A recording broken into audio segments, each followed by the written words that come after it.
اگر عورت بدزمار ہو اپنے سسر ساس کو بھی گالیاں دینا ہے، اس کو طلاق دینا واجب ہے؟ عموماً اس طرح کے جو لوگ ہیں وہ آپ کو ون سائیڈڈ پکچر بتاتے ہیں۔ وہ جو ساس اور سسر اس بیوی کے ماں باپ کے بارے میں جو کچھ مغلظات بکتے ہیں، اس کا فیڈ بیک جب آپ کو ملے تو آپ کو پتا چلے گا کہ جواب اسی کا دیا جا رہا ہے۔ اچھا، دجال نکلے گا، ایک روایت ملتی ہے حضرت تمیم داری کی، کون سا ایسا جزیرہ ہے جو کہ دنیا سے غائب ہے؟ ساحل ندیم صاحب بولتے ہیں کوئی پورٹل کھلے گا۔ قرآن و سنت کے ساتھ تباہ آزمائی کرنا ہم تو اسے جائز نہیں سمجھتے۔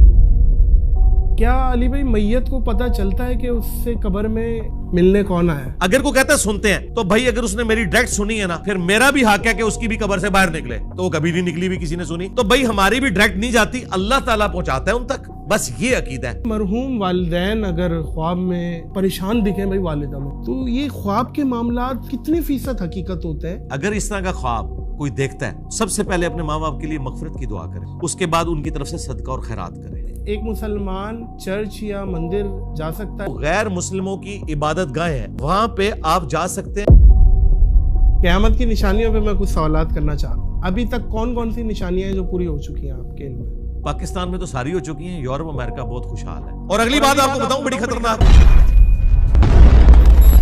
السلام علیکم معزز خواتین و حضرات، میں ہوں ناظر علی۔ علمی دلائل سے دیتے ہیں بہترین جواب۔ بہت ہی کمال کے آدمی ہیں آپ انجینئر صاحب۔ جزاک اللہ خیر۔ السلام علیکم ورحمۃ اللہ وبرکاتہ۔ وعلیکم السلام ورحمۃ اللہ وبرکاتہ۔ ولا حول ولا قوۃ الا باللہ۔ اللہم صلی علی محمد وعلی آل محمد۔ سبحان اللہ۔ ویلکم اگین جی ناظر بھائی، آپ کو ہماری اکیڈمی میں دوسری دفعہ جی الحمدللہ 2.0۔ الحمدللہ۔ اچھا، یہ خطبہ جو آپ دیتے ہیں، یہ ایک آپ نے ٹرینڈ، ایک ہر کسی کا الگ ہے، آپ کا اس کا مطلب کیا ہے؟ یہ جو میں نے پڑھا لا حول ولا قوۃ الا باللہ، صحیح بخاری اور صحیح مسلم دونوں کے اندر حدیث موجود ہے۔ صحابہ کرام علیہم رضوان کہتے ہیں کہ ہم ایک سفر میں تھے اور اپنے اپنے عقیدے کے اظہار کے لیے کوئی بلند آواز سے اللہ اکبر پڑھ رہا تھا، کوئی سبحان اللہ پڑھ رہا تھا، کوئی الحمدللہ۔ تو نبی علیہ السلام نے فرمایا کہ اتنی اونچی آواز میں نہ پڑھو، تم کسی بہرے اور غائب کو نہیں سنا رہے، سبحان اللہ، تم اس کا ذکر کر رہے ہو جو تمہاری سواری کی گردن سے بھی زیادہ تمہارے قریب ہے۔ اور پھر آپ علیہ السلام نے فرمایا کیا میں تمہیں جنت کے خزانوں میں سے ایک خزانہ نہ دوں جو میرے رب نے مجھے دیا ہے؟ وہ ہے لا حول ولا قوۃ الا باللہ۔ نہیں ہے طاقت نیکیاں کرنے کی اور نہ ہمت ہے گناہوں سے بچنے کی مگر اس کی توفیق سے۔ یعنی آپ سرنڈر کر دیتے ہیں کہ اے اللہ تیری توفیق ہے۔ یہ اس میں اعظم ہے، لا حول ولا قوۃ الا باللہ۔ اس میں اللہ کا ذکر بھی ہے، اللہ کے سامنے عاجزی کا اظہار بھی ہے، اللہ کی تعریف بھی ہے۔ اور دوسرے نمبر پہ میں ساتھ پڑھتا ہوں اللہم صلی علی محمد وعلی آل محمد، درود شریف، کیونکہ جامعہ ترمذی میں حدیث ہے جو شخص اللہ کی حمد اور درود شریف کے ذریعے اللہ کی طرف متوجہ ہوتا ہے نا، اللہ تعالیٰ اسے محروم نہیں لوٹاتا۔ تو یہ دونوں کام میں یکجا کرتا ہوں۔ ماشاء اللہ، اللہ استقامت دے۔ آمین۔ اچھا علی بھائی، اگر عورت بدزمار ہو، مطلب اپنے سسر ساس کو بھی گالیاں دینا، ایسے ماحول ملتے ہیں میاں کی غیر موجودگی میں اور میاں اگنور بھی کرتے ہیں، یہ والا تو ایکسٹریم رن مریدی ہے نا، اور بہت زیادہ بد اخلاق ہو، آوازیں بھی باہر تک آئیں چیخنے چلانے کی، اس کو طلاق دینا واجب ہے؟ نہیں، کیوں طلاق دینی ہے میرے بھائی؟ نہیں آ رہی سمجھ اسے؟ ہاں جی، میں آپ کو یہ بتاؤں کہ عموماً اس طرح کے جو لوگ ہیں وہ آپ کو ون سائیڈڈ پکچر بتاتے ہیں۔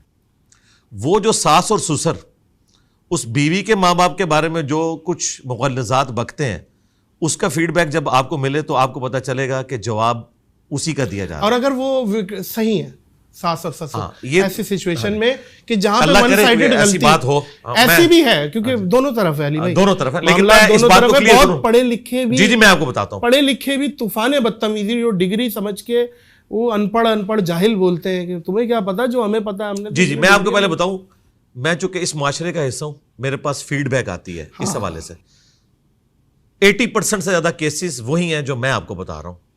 یہ ابتدا جو ہے نا اس ساس اور سسر کی طرف سے ہوتی ہے کہ وہ لوگ اس کو زبانی کلامی تو بیٹی کہتے ہیں لیکن بیٹیوں والا درجہ نہیں دیتے۔ ٹھیک ہے، یہ تو ایک پوائنٹ آ گیا۔ جی نہیں، میں یہ پوری بات مکمل کروں گا، یہ پوری ڈاکٹرن ہے۔ جی۔ دوسری بات، وہی ساس اور سسر جب ان کی اپنی جوان بیٹی 10-11 بجے سو کے اٹھتی ہے نا تو وہ اپنے محلے کی عورتوں کو نہیں بتاتے کہ 10 بجے تک سوئی رہتی ہے، لیکن اپنی بہو کی یہ برائی ساری عورتوں کے ساتھ وہ کرتے ہیں. Double standard. Double standard. چونکہ انہوں نے بیٹی مانا نہیں ہے، ایک کمپیٹیٹر مانا ہے، تو بھائی تیار رہے پھر کمپٹیشن کے لیے، کیونکہ قرآن میں ہے کہ برائی کا بدلہ اتنے ہی لیول کی برائی ہے. ہاں اگر تم معاف کر دو تو تمہارا اجر تمہارے رب کے حضور پکا ہو جائے گا، سورہ شورہ میں آیا. اچھا یہ میں پہلو میں اس ترتیب کور کروں گا. اب میرا سوال میں ادھر آ رہا ہوں نا سرکار، چونکہ آپ نے سوال کیا نا تو میں تو ایک طرف کا وکیل تو نہیں بنوں گا، میں نے تو دونوں طرف کی بات کرنی ہے. اچھا برائی کا بدلہ اس کے لیول کی برائی ہے، معاف کر دیں گے تو اللہ تعالیٰ اجر دے گا. اب یہ جو آپ کیس بتا رہے ہیں ایکسٹرا آرڈنری قسم کا، کہ جہاں پر ساس سسر تو بڑا اچھا رویہ رکھے ہوئے ہیں لیکن کمزور ہیں بیچارے. جی اس بیوی کو کسی پاگل کتے نے کاٹ لیا ہے کہ بغیر کسی وجہ کے وہ گالیاں نکال رہی ہے. اول تو میری اپنی زندگی میں اس طرح کی کوئی ایگزامپل رپورٹ نہیں ہوئی. اگر میں آگے بتاتا ہوں اور سرکار مجھے جواب دو. آپ کا میں نے سوال سمجھ لیا. میرا سوال تھا ہی بیسیکلی اسی پہ. یہ والا تو ایک پوائنٹ ہم نے بچپن سے سنا ہے. نہ وہ بھی نہیں سنا. والدین والا اور بچپن سے ہم نے یہ سنا ہے کہ ماں باپ کہیں تو بیوی کو طلاق دے دو. بچپن سے آپ لوگوں نے یہ غلط بات سنی ہوئی ہے جس کا دین سے کوئی تعلق نہیں ہے. اس وقت صرف ایک بندہ ہے جس نے تھوڑی بہت آواز بلند کی، وہ مولانا طارق جمیل صاحب ہے حافظہ اللہ تعالی. لیکن انہوں نے بھی علمی دلائل کے ساتھ بات نہیں رکھی، اپنا پوائنٹ آف ویو رکھا ہے. لیکن میں قرآن و سنت کی روشنی میں یہ ساری چیزیں ڈیفینڈ کرنے کے لیے تیار ہوں کہ یہ جو آپ کو دین بتایا گیا نا، جس میں آپ کو ماں باپ ایک منی گاڈ بنا کے پیش کیے گئے ہیں اور بیوی کو ایک ولن بنا کے پیش کیا گیا. حالانکہ اسلام میں ساس سسر کا رشتہ ایگزسٹ ہی نہیں کرتا. کوئی ایک آیت، کوئی ایک حدیث بتائیں جس میں ساس سسر کے حوالے سے کوئی چیز موجود ہو. ہمیشہ ماں باپ کا ہے. اب اگلی بات، آپ نے اپنی بیوی سے اپنے ماں باپ کی اتنی ہی خدمت کروانی ہے جتنی خدمت آپ کی بیوی اپنے ماں باپ کی آپ سے کرواتی ہے. بس اسلام میں یہ تھا کہ میاں بیوی بچے یہ ریلیشن شپ ہے. جیسے ہی شادی ہوتی تھی اللہ کے خیمہ لگ جاتا تھا، وہ اپنی فیملی کو لے کے الگ ہو جاتا تھا. وہ جو خاوند ہے وہ آ کے ماں باپ کی خدمت کرے گا، یہ اس کے اوپر فرض ہے، اس کی بیوی کے اوپر فرض نہیں. وہ علیحدہ سے رہے. اس کا سلوشن میں آپ کو بتا رہا ہوں، گالی گلوچ کا طلاق نہیں حل. طلاق یہ ہے کہ اپنی بیوی کو لو، سائڈ پہ ہو جاؤ، اپنے ماں باپ کی خدمت تم کرو اور اپنے گھر کو بساؤ. ہاں یہ بالکل صحیح ہے یہ بات. اور اگلی بات آپ کو بتاؤں بڑی خطرناک، لیکن وہ ایک دل میں تو بات آئے گی علی بھائی کہ میرے ماں جی میں بتاتا ہوں آپ کو. میں تو ایٹ لیسٹ گالیاں نہیں دیتا، میں تو برا بھلا نہیں کہتا، اور وہ میرے ماں باپ کے ساتھ اس طریقے کا رویہ رکھتی ہے. دل میں تو آتا ہے، کچھ لوگوں کے نہیں آتا. ہاں جی. بات یہ ہے کہ اگر وہ کر رہی ہے نا، یہ ایک وجہ نہیں جس کے اوپر طلاق دے دی جائے. مجھے بتائیے کیا کسی بیوی نے آج تک خامن سے کھلا لیا اس بات کے اوپر کہ تو میرے ماں باپ کو گالیاں نکالتا ہے، مجھے جہیز نہ ملنے کے اوپر تانے دیتا ہے؟ وہ جاتی بھی ہے نا اپنے ماں باپ کے پاس تو اسے تسلی دی جاتی ہے کہ بیٹا صبر کرو. یہ صبر سارا عورتوں کے لیے ہے، مرد نے کوئی صبر نہیں کرنا. اچھا اور اگلی بات سنیں، وہ بیویاں جو پوری زندگی ساس سسر کی خدمت کرتی ہیں نا، ہمیشہ گالیاں کھاتی ہیں الا ماشاء اللہ. اور وہ بیویاں جو اپنے خاوندوں کو لے کر سائیڈ پہ ہو جاتی ہیں، وہ ساس سسر بھی خوش رہتے ہیں ان سے، کیونکہ ان کے ساتھ انٹریکشن نہیں ہوتا، ان کی کوئی چیز سٹیک پہ نہیں لگی ہوتی. یہ پریکٹیکل ریالٹی ہے. یہ جو آپ کیس بتا رہے ہیں نا، یہ کوئی ایک ایکسٹرا آرڈنری کیس ہے. ایک مسلمان چرچ یا مندر جا سکتا ہے اگرچہ اس کا کوئی دوست ہو، اور وہ دعوت دے کہ آپ ایک دفعہ آؤ اور دیکھنے کی نیت سے کہ بھئی کیا ہو رہا ہے، کیا کرتے ہیں، ان کی ٹریڈیشن کیا ہے. اس میں تو کوئی حرج نہیں ہے. میری اس کے اوپر ویڈیو بھی ریکارڈ ہے. جب مفتی طارق مسعود صاحب مندر گئے تھے، لوگوں نے اعتراض کیا تھا تو میری ویڈیو اس کے اوپر آئی تھی کہ مندر میں جو ایکٹیویٹیز ہو رہی ہیں نا، اس کے اوپر آپ کو ریزرویشن کر سکتے ہیں کہ آپ نے اس کا حصہ نہیں بننا. باقی اگر آپ عبرت حاصل کرنے کے لیے، تو قرآن میں جگہ جگہ آیا سیرو فی الارض، پھر ساتھ یہ بھی آیا کہ تم زمین میں گھوم پھر کے دیکھو، سیرو فی الارض، کہ کتنے ہی جو قلعے تھے وہ ویران ہو چکے ہیں، کتنے ہی کنویں تھے جو اس وقت خشک ہو چکے ہیں. اس سے تم نے عبرت حاصل کرنی ہے.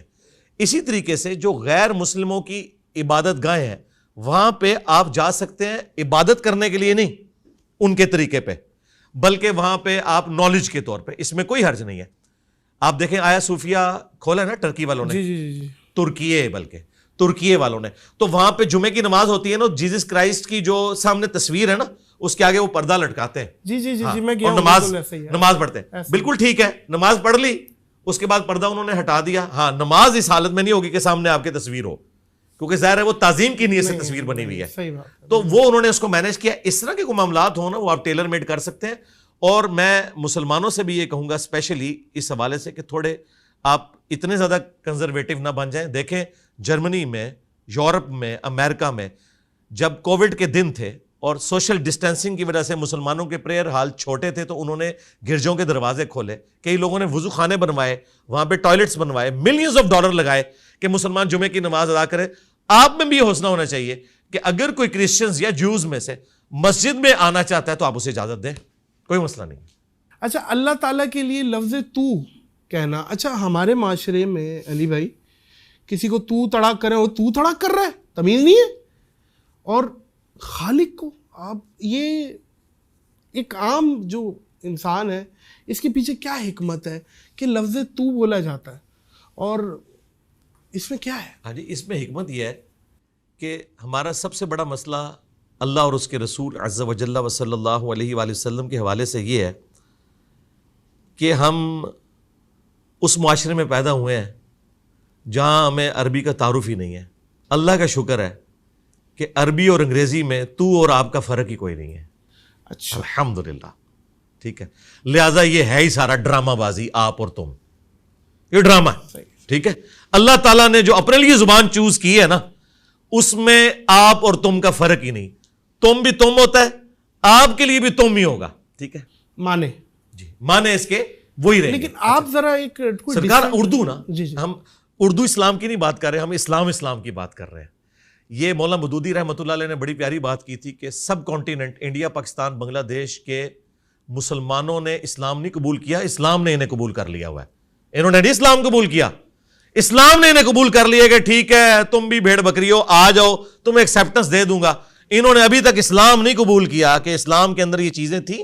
تو یہاں آ جائیں, تو اور تم میں اور آپ میں کوئی مسئلہ نہیں ہے, آپ یہ استعمال کر سکتے ہیں. اور یاد رکھیے گا, تو شمع رسالت ہے. اعلیٰ حضرت نے کئی نعتوں میں تو اور تڑا, جو یہ تو تڑا ہی کہتے ہیں نا, استعمال کیا, کوئی فرق نہیں پڑتا بھائی. اللہ کے لیے استعمال کریں, پیغمبر کے لیے استعمال کریں, یہ مقصد آپ نے مطلب بتا دیا نا, اس کا معنی بتا دیا. اچھا, لیکن وہ مطلب عربی میں ہے, اردو میں یہ بدتمیزی ہے. ہاں, لیکن اردو کے اسلام کا, اس اسلام سے کوئی تعلق نہیں جو مکہ مدینے سے نکلا تھا. یہ ان کا اسلام ہے, سیدھی سی بات. اردو کی کیا ہسٹری ہے بائی دی وے, کب سے؟ یہ تو دیکھیں, فارسی, عربی, مین یہ دو زبانیں ہیں جن سے یہ ایوالو ہوئی ہے. اور اس میں ہم نے اپنے کچھ کرائٹیریا رکھ لیے ہوئے ہیں, خصوصاً لکھنؤ اور بریلی کی اردو میں ایک پروٹوکول رکھا ہے. اب آپ دیکھیں, اس سے بھی خطرناک چیز ہے, قرآن میں اللہ تعالیٰ نے اپنے آپ کو ہم کے سیغے سے بھی کہا ہے, انا نحن نزلنا الذکر وانا لہ لحافظون. بے شک ہم ہی نے نازل کیا اس الذکر یا دہانی والی کتاب کو, اور ہم ہی اس کی حفاظت کرنے والے ہیں. حالانکہ اللہ تو سنگولر ہے, لیکن یہاں اللہ نے عربی میں ہم کا سیغہ اپنے لیے شہنشائیت کے لیے استعمال کیا. اچھا, کراچی کے لوگ بھی, لکھنؤ کے لوگ بھی کہتے ہیں ہم گئے تھے, ہم نے پان لیا, حالانکہ وہ جانے والا اکیلا ہوتا ہے. ہاں, ہم کا لفظ استعمال ہوتا ہے نا. اچھا, میں یہاں پہ یہ بھی آپ کو بتا دوں, اللہ فرماتے ہیں یا اللہ فرماتا ہے, عربی میں دونوں ایک ہی ہے. صحیح, ٹھیک ہے. لہٰذا آپ فرماتا ہے کہ اللہ سے ہماری بھائی فرینکنس کا رشتہ ہے. اللہ تعالیٰ فرماتا ہے کہ مت کہو تم اپنے آپ کو کہ تم بہت پرہیزگار ہو, وہ تو تمہیں اس وقت سے جانتا ہے جب تم ماں کے پیٹ میں ایک جنین تھے. ٹھیک ہے, اپنے آپ کو پاکیزہ نہ کہا کرو. اللہ سے میرا فرینکنس کا رشتہ ہے. الذین یذکرون اللہ قیاما وقعودا وعلی جنوبہم, اٹھتے بیٹھتے کروٹوں پر لیٹے اللہ کو ہر حال میں ہم یاد کرتے ہیں. اللہ سے تو ہمارے جسم کا بھی پردہ نہیں ہے. قرآن میں آیا کہ جب تم اپنے لحاف میں اپنے آپ کو چھپائے رکھتے ہو نا, اللہ تعالیٰ اس وقت بھی تمہیں دیکھ رہا ہوتا ہے. اللہ سے تمہارا کوئی پردہ نہیں. لہٰذا اللہ سے فرینکنس کا رشتہ ہے, اور وہ فرینکنس کا رشتہ آپ سے ڈیولپ نہیں ہوتا, تم سے ہوتا ہے. کیا بات. ہاں بالکل. اچھا علی بھائی, میرا فیوریٹ ٹاپکوں میں سے ہے, قیامت کی نشانیوں پہ میں کچھ سوالات کرنا چاہ رہا ہوں. ابھی تک کون کون سی نشانیاں ہیں جو پوری ہو چکی ہیں آپ کے علم میں؟ میں اس کا جواب آپ کے سٹائل میں دیتا ہوں. پاکستان میں تو ساری ہو چکی ہیں, یورپ امریکہ بہت خوشحال ہے. ٹھیک ہے, یہ تو ہو گیا ایک لائٹر موڈ میں. قیامت کی جو سب سے بڑی نشانی پوری ہوئی ہے نا, وہ نبی الاسلام کا دنیا میں آنا ہے. صحیح مسلم میں حدیث ہے, میں اور قیامت اس طرح ساتھ بھیجے گئے ہیں جس طرح یہ دو انگلیاں. اوکے, کیونکہ نبی الاسلام آخر الزمان ہے, خاتم النبیین ہے، آپ کے بعد اب کوئی پیغمبر نہیں آئے گا. سبحان اللہ. آپ دیکھیں ہزاروں لاکھوں سال کی ہسٹری میں آخری شخصیت ہے جن سے اللہ تعالیٰ نے کلام کیا ہے. تو اس کا مطلب ہے یہ کائنات اب کنکلوڈ ہو رہی ہے. اب یہ کنکلوڈ، بھئی لاکھوں سال کی کائنات کو کنکلوڈ ہونے میں بھی ہزاروں سال چاہیے نا. تو سب سے بڑی نشانی نبی الاسلام کی دنیا میں تشریف آوری. دوسری بڑی نشانی جو قرآن پاک میں سورۃ القمر کے سٹارٹ میں آئی اور بخاری مسلم میں حدیث ہے، وہ چاند کا 2 ٹکڑے ہونا. یہ وہ نشانی ہے جو پوری ہو چکی ہوئی ہے. ٹھیک ہے. اس میں بھی الفاظ ہیں، ہاں شق القمر ہو گیا، قریب آ گئی قیامت، اور چاند ہو گیا 2 ٹکڑے. ٹھیک ٹھیک ہے نا. یہ قیامت کی نشانیوں میں سے. باقی یہ جو قیامت کی نشانیاں جو ہمارے ماڈرن اسکالرس پوری کرنے کی کوشش کر رہے ہیں پچھلے 40-50 سال سے، اینڈ آف دی ٹائم کی سیریز چل ہاں رہی جی ہاں جی، ہیں. قرب قیامت کی جو نشانیاں صرف ہمیں بتائی گئی ہیں، ان کا پورا ہونے کا جو ایئر ہے وہ ہمیں نہیں بتایا گیا. ہمارے نزدیک جو بڑی بڑی نشانیاں پوری ہوئی ہیں وہ یہ ہیں. اس کے بعد پھر بخاری مسلم میں ہے کہ عرب کی سرزمین کے اندر جو بلڈنگز کا بننا، پتلی پتلی لمبی لمبی عمارتیں، یہ ہے. اچھا اچھا. پھر اس کے بعد عورت اپنی مالکن کو جنم دے گی. اب یہ لٹریچر کی زبان میں بات ہو رہی تھی کہ یعنی جو عورت اپنی مالکن کو، ہاں یعنی اس کے گھر نہیں، اس کے گھر جو بیٹی پیدا ہوگی نا، ایک معنی تو یہ ہے کہ اس کے گھر جو بیٹی پیدا ہو رہی ہے نا، وہ اپنی ماں کے ساتھ ویسا سلوک کرے گی جیسے ایک مالکن اپنی ملازمہ کے ساتھ کرتی ہے. اور یہ تو ہمیں پاکستان میں قیامت کی نشانی، بیٹیاں ماؤں کو ذلیل کریں گی، ذلیل کر رہی ہیں جی. لیکن اس کو اس انداز میں کہا گیا، ٹھیک ہے نا. لٹریچر کی زبان میں اسی طریقے سے بات ہوتی ہے، کیونکہ جب آپ بات کنوے کرتے ہیں پھر اسی طریقے سے. تو یہ نشانی پوری ہوئی ہے.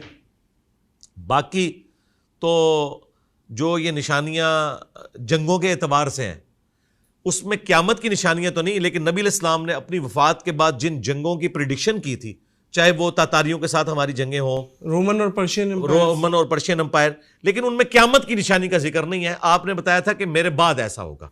قیامت کی جو نشانیاں پوری ہوئی ہیں نا بڑی بڑی، وہ تو یہی ہیں. باقی یہ جو ہر تیسرے چوتھے دن غزوہ ہند بنا کے بیٹھے ہوتے ہیں، بھائی غزوہ ہند ہونا ہے بالکل قرب قیامت میں. صحیح ہے. اس کا اس جہاد کے ساتھ کوئی لینا دینا نہیں ہے جو یہاں اتنے، اس کا انڈیا پاکستان سے کوئی تعلق نہیں ہے. نہیں، کیا پتا اس وقت انڈیا پاکستان اس طریقے سے ایگزسٹ کرتے بھی ہیں کہ نہیں، کیونکہ اس میں الفاظ ہیں سنن نسائی میں کہ جب مسلمان ہند میں یہ معاملہ کریں گے نا تو پھر ندا دی جائے گی کہ دجال نکل چکا ہے. صحیح ہے. ٹھیک ہے. یہ دجال جب نکلے گا نا، یہ اس وقت غزوہ ہند ہونا ہے.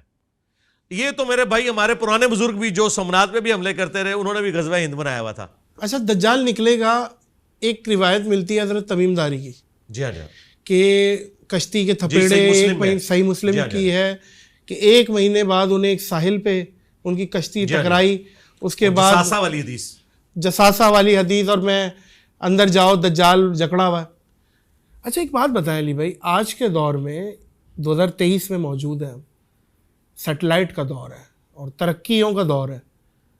کون سا ایسا جزیرہ ہے جو کہ دنیا سے غائب ہے؟ کیا وہ جزوی طور پہ حضرت تمیم داری کو دکھا دی گئی تھی؟ اللہ نے پردہ رکھا ہوا ہے کہ قرب قیامت وہ پردہ ہٹے گا، یا جیسے ساحل الدین صاحب بولتے ہیں کوئی پورٹل کھلے گا، اور وہ پورٹل کے تھرو ظاہر ہے بھائی یاجوج ماجوج کہاں ہے؟ کہا جاتا ہے کہ کوئی زمین کا حصہ باقی نہیں رہے گا، اتنی لاشیں ہوں گی. تو وہ یاجوج ماجوج ایگزیکٹلی زمین پہ تو فزیکلی نظر نہیں آتے. تو یہ اس پہ آپ کی کیا مائنڈ سیٹ ہے؟ اس کی قرآن و سنت کے ساتھ تب آزمائی کرنا ہم تو اسے جائز نہیں سمجھتے. صحیح. جتنا نالج ہمیں قرآن و سنت کی روشنی میں بتایا گیا ہے، ہم اس کے بعد اس پہ کلام نہیں کریں گے. ہم لاجیکلی آپ کو بتاتے ہیں. یہ اللہ تعالیٰ نے قرآن پاک میں بھی یاجوج اور ماجوج کے بارے میں فرمایا کہ اللہ تعالیٰ جب چاہے گا انہیں کھول دے گا. جب تک اللہ تعالیٰ نے نہیں کھولا ان کو، چاہے وہ اس پلانٹ ارتھ پہ بھی ایگزسٹ کرتے ہوں، پردے میں رہیں گے، کسی فزیکل انسٹرومنٹ کے ذریعے آپ اسے ڈیٹیکٹ نہیں کر سکتے. اچھا اس کے میں آپ کہیں گے اس کا ثبوت، میں آپ کو ثبوت دیتا ہوں. مجھے بتائیں، صحیح مسلم میں حدیث ہے کہ نبی علیہ السلام نے شب معراج بیت المقدس میں تمام انبیاء کی امامت فرمائی. باقی انبیاء تو برزخی طور پر آئے تھے، دنیا سے تو جا چکے تھے. ان کے بارے میں تو آپ کہہ سکتے ہیں کہ وہ فزیکل نہیں تھا، بلکہ ایک برزخی معاملہ تھا. خواب بھی نہیں تھا لیکن برزخی معاملہ تھا. نبی علیہ السلام تو اس دنیا میں سے گئے تھے نا بیت المقدس میں. سمجھ گیا. اچھا اب ایک شہر کے اندر 1.25 لاکھ بندہ اکٹھا ہو جائے اور وہ وہاں تو ہال چال مچ جانی چاہیے. یروشلم میں تو چند سینکڑوں کی آبادی تھی, 1.25 لاکھ بندہ کہاں تھا؟ اس مسجد میں 1.25 لاکھ بندہ آ سکتا تھا؟ مجھے بتائیں, آج بھی نہیں آتا. ہاں یہ موڈ ہے, برزخی موڈ ہے. اچھا ٹھیک ہے, اب یہ اللہ تعالیٰ کے پردے ہیں, خدا کے لیے انہیں فزیکل ان پردوں سے نہ کریں. اگر وہ اس طرح کی چیزیں کسی کو دکھائی گئی ہیں نا, جس طرح کہ صحیح مسلم میں آتا ہے کہ ایک صحابی کہتے ہیں کہ میں سورۃ الکہف کی تلاوت کر رہا تھا تو ایک صاحبان بالکل میرے قریب آیا, میرا گھوڑا بھی بدک گیا. نبی علیہ السلام کو جب بتایا تو کہا کہ فرشتے تھے. ٹھیک ہے, اب اس وقت ان کو ایک دفعہ ایکسپیرینس ہوا, ورنہ ہر بندہ تو اس طرح فرشتے نہیں دیکھتا, ایسے تو نہیں ہو سکتا. اسی طریقے سے صحیح مسلم میں حدیث ہے, عمران بن حسین ایک صحابی تھے, وہ فرشتوں کا سلام سنا کرتے تھے, دیکھا انہوں نے بھی نہیں. تو یہ اللہ تعالیٰ اس طرح کے معاملات کرتا ہے, یہ جزوی معاملات ہیں. یہ نہیں آپ کہیں گے کہ میں قبر کے اندر کیمرہ لگا لوں تو مجھے جو ہے وہ منکر نکیر نظر آئے, ایسا نہیں ہوگا. وہ اس فزیکل ورلڈ سے تعلق نہیں رکھتی. یہ علم غیب سے متعلقہ چیزیں ہیں, اور علم غیب کا جو معاملہ ہے یہ نبی علیہ السلام کے بتانے پر ہم نے اس پہ عقیدہ رکھا ہے. اللہ تعالیٰ اپنے پیغمبروں کو علم غیب دیتا ہے اور وہ اس کی خبر امت تک پہنچاتے ہیں. نبی علیہ السلام کو عذاب قبر دکھایا گیا. اور یہاں پہ میں ایڈ کر دوں ایک چیز, بخاری مسلم حدیث ہے, نبی علیہ السلام 2 قبر والوں کے پاس سے گزر رہے تھے, آپ رک گئے, آپ نے فرمایا ان دونوں کو عذاب ہو رہا ہے, ایک چغلی کھاتا تھا, ایک پیشاب کے چھینٹوں سے نہیں بچتا تھا. آپ نے ایک ٹہنی توڑی, اس پہ لگائی اور فرمایا کہ جب تک ہری رہیں گی ان کے عذاب میں تخفیف ہوگی, نبی علیہ السلام کی دعا کی برکت سے. اب مجھے بتائیں, صحابہ میں سے تو کسی کو نہیں نظر آیا. جو صحابہ نبی علیہ السلام کی صحبت میں رہتے تھے انہیں وہ عذاب قبر نظر نہیں آیا. اس سے بڑھ کر مسلم میں حدیث ہے, میں نے ارادہ کیا کہ اللہ تعالیٰ تمہیں یہ عذاب قبر سنوا دے, دکھا نہیں, لیکن میں نے ارادہ ترک کر دیا ورنہ تم اپنے مردے دفنانا چھوڑ دو گے. یار اگر ابو بکر, عمر, عثمان و علی کو عذاب قبر حضور کے ساتھ رہتے ہوئے نظر نہ آئے, علم غیب کا تعلق صرف پیغمبر تک ہے. بے شک بے شک. اچھا یہ بتائیے گا کہ جب دجال آ گیا, یاجوج ماجوج آ گئے, ساری چیزیں, اس زمانے میں ٹیکنالوجی اٹھ چکی ہے, ٹیکنالوجی کسی بھی طریقے سے ختم ہوئی ہے, تباہ ہوئی ہے. جو اٹامک بمز ہیں, گنز ہیں, جو بھی عام سب ختم ہو گیا. واپس ہم تلواروں پہ آ جائیں گے, یہ روایتیں ملتی ہیں کہ واپس تلواروں. دیکھیں احادیث کے الفاظ سے یوں لگتا ہے کہ جیسے ان کے ٹیکنالوجی ختم ہو جائے گی, جو ہے وہ آپ 7 سال تک مسلمان جلائیں گے. مے بی ایسا ہو, مے ناٹ بی. اگرچہ 2 ملک ایٹم بم مار دیں دنیا میں, ٹیکنالوجی ختم. دیکھیں نہیں اتنی جلدی سیٹلائٹ ختم, یہ ختم. سرکار یہ باتیں وہ لوگ کرتے ہیں جنہیں سائنس کا علم نہیں ہے. جی جی آپ ٹھیک ہے نا, اس طرح نہیں ہوتا کہ ایٹم بم سے دنیا ختم ہو جائے گی. اس کے لیے بہت زیادہ اٹامک بم چاہیے, چند ایٹم بم سے دنیا نہیں ختم ہوگی. اچھا.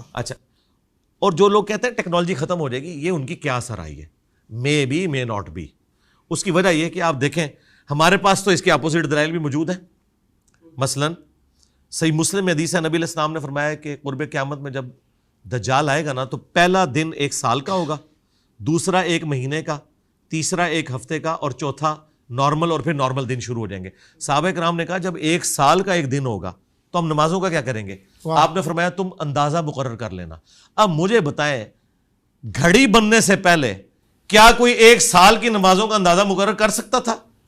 لیکن آج گھڑی کی برکت سے ہم 24 گھنٹے کا دن رات کرتے ہیں, سورج افق کے الانگ یوں چلتا ہے, آپ عشاء کی نماز پڑھ رہے ہوتے ہیں. ٹھیک ہے, تو بات یہ ہے کہ اس طرح کے ورڈکٹس دینا کہ یہ ہو جائے گا وہ ہو جائے گا, بھائی جب تک ہوتا نہیں ہے ہم کوئی رائے نہیں قائم کر سکتے. اور میں آپ کو ایک اور بات بتاؤں, جو صحیح مسلم میں قتل دجال والی حدیث ہے, اس میں الفاظ ہیں کہ حضرت عیسیٰ ابن مریم کے سانس سے وہ پگھلے گا, اور عیسیٰ ابن مریم مقام لد پہ اسے قتل کریں گے. مقام لد پہ 60s میں آ کے اسرائیل نے انٹرنیشنل ایئرپورٹ بنایا, اور لوگ حیران تھے کہ یہاں پہ آ کے اس گاؤں میں بنایا, اس سے پہلے نہیں ایگزسٹ کرتا تھا. وہی ایگزیکٹلی جی, عین ممکن ہے کہ وہ اپنے چارٹر طیارے میں بھاگنے کی کوشش کرے اور عیسیٰ ابن مریم اس پہ میزائل مارے, جس کو نبی علیہ السلام نے تیر سے تشبیہ دی ہے, کیونکہ پھینکے ہوئے ہتھیار ہے نا, تیر آپ میزائل بھی کہہ سکتے ہیں. نبی علیہ السلام جس لینگویج میں بات کرتے تھے نا, وہ ان کے زمانے کی لینگویج تھی.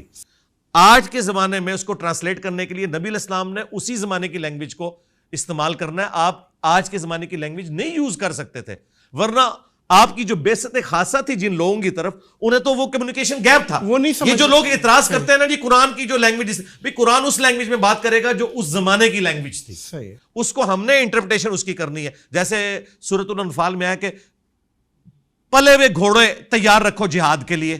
اب مجھے بتاؤ کہ اس سے کیا ہم یہ رزلٹ نہیں نکالیں گے کہ ہم نے جدید اسلحہ تیار رکھنا ہے؟ اچھا، سورۃ الانفال میں اللہ تعالیٰ نے فرمایا کہ پلے ہوئے گھوڑے تیار رکھو جہاد اور قتال کے لیے.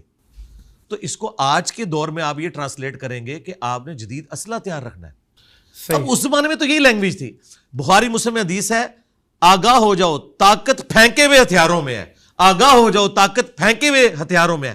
تو سرکار منگولوں نے اتنی بڑی امپائر پھینکے ہوئے ہتھیاروں سے کی ہے. وہ تیر انہوں نے ڈیزائن کیے تھے. یہ تیر کے جو ماڈرن ڈیزائن ہے نا، یہ انہوں نے کیے تھے، جو ٹیڑھے نہیں ہوتے تھے. اس کے پیچھے آپ نے دیکھا انہوں نے ونگز لگائے ہوتے ہیں، اس کی وجہ سے وہ ادھر ادھر نہیں جاتے. اور آج میزائل ٹیکنالوجی پھینکے ہوئے ہتھیار ہے. آج آپ کے پاس میزائل نہ ہو، آپ کا ایٹم بم کسی کام کا نہیں ہے. آپ جہازوں کے ذریعے ایٹم بم نہیں پھینک سکتے. جہاز ٹارگٹ ہو سکتے ہیں کیونکہ ان کی سپیڈ اتنی نہیں ہوتی ہے جتنی سپیڈ میزائلوں کی ہے. لہٰذا نبی علیہ السلام کی بات آج بھی ویلڈ ہے کہ طاقت پھینکے ہوئے ہتھیاروں میں. سبحان اللہ، الحمدللہ. سبحان اللہ. اچھا، میدان محشر کس ملک میں لگے گی؟ عرفات بھی کہا جاتا ہے مکہ میں، اور شام میں بھی غالباً ایک جگہ ہے عرفاتوں سے بھی کہتے ہیں.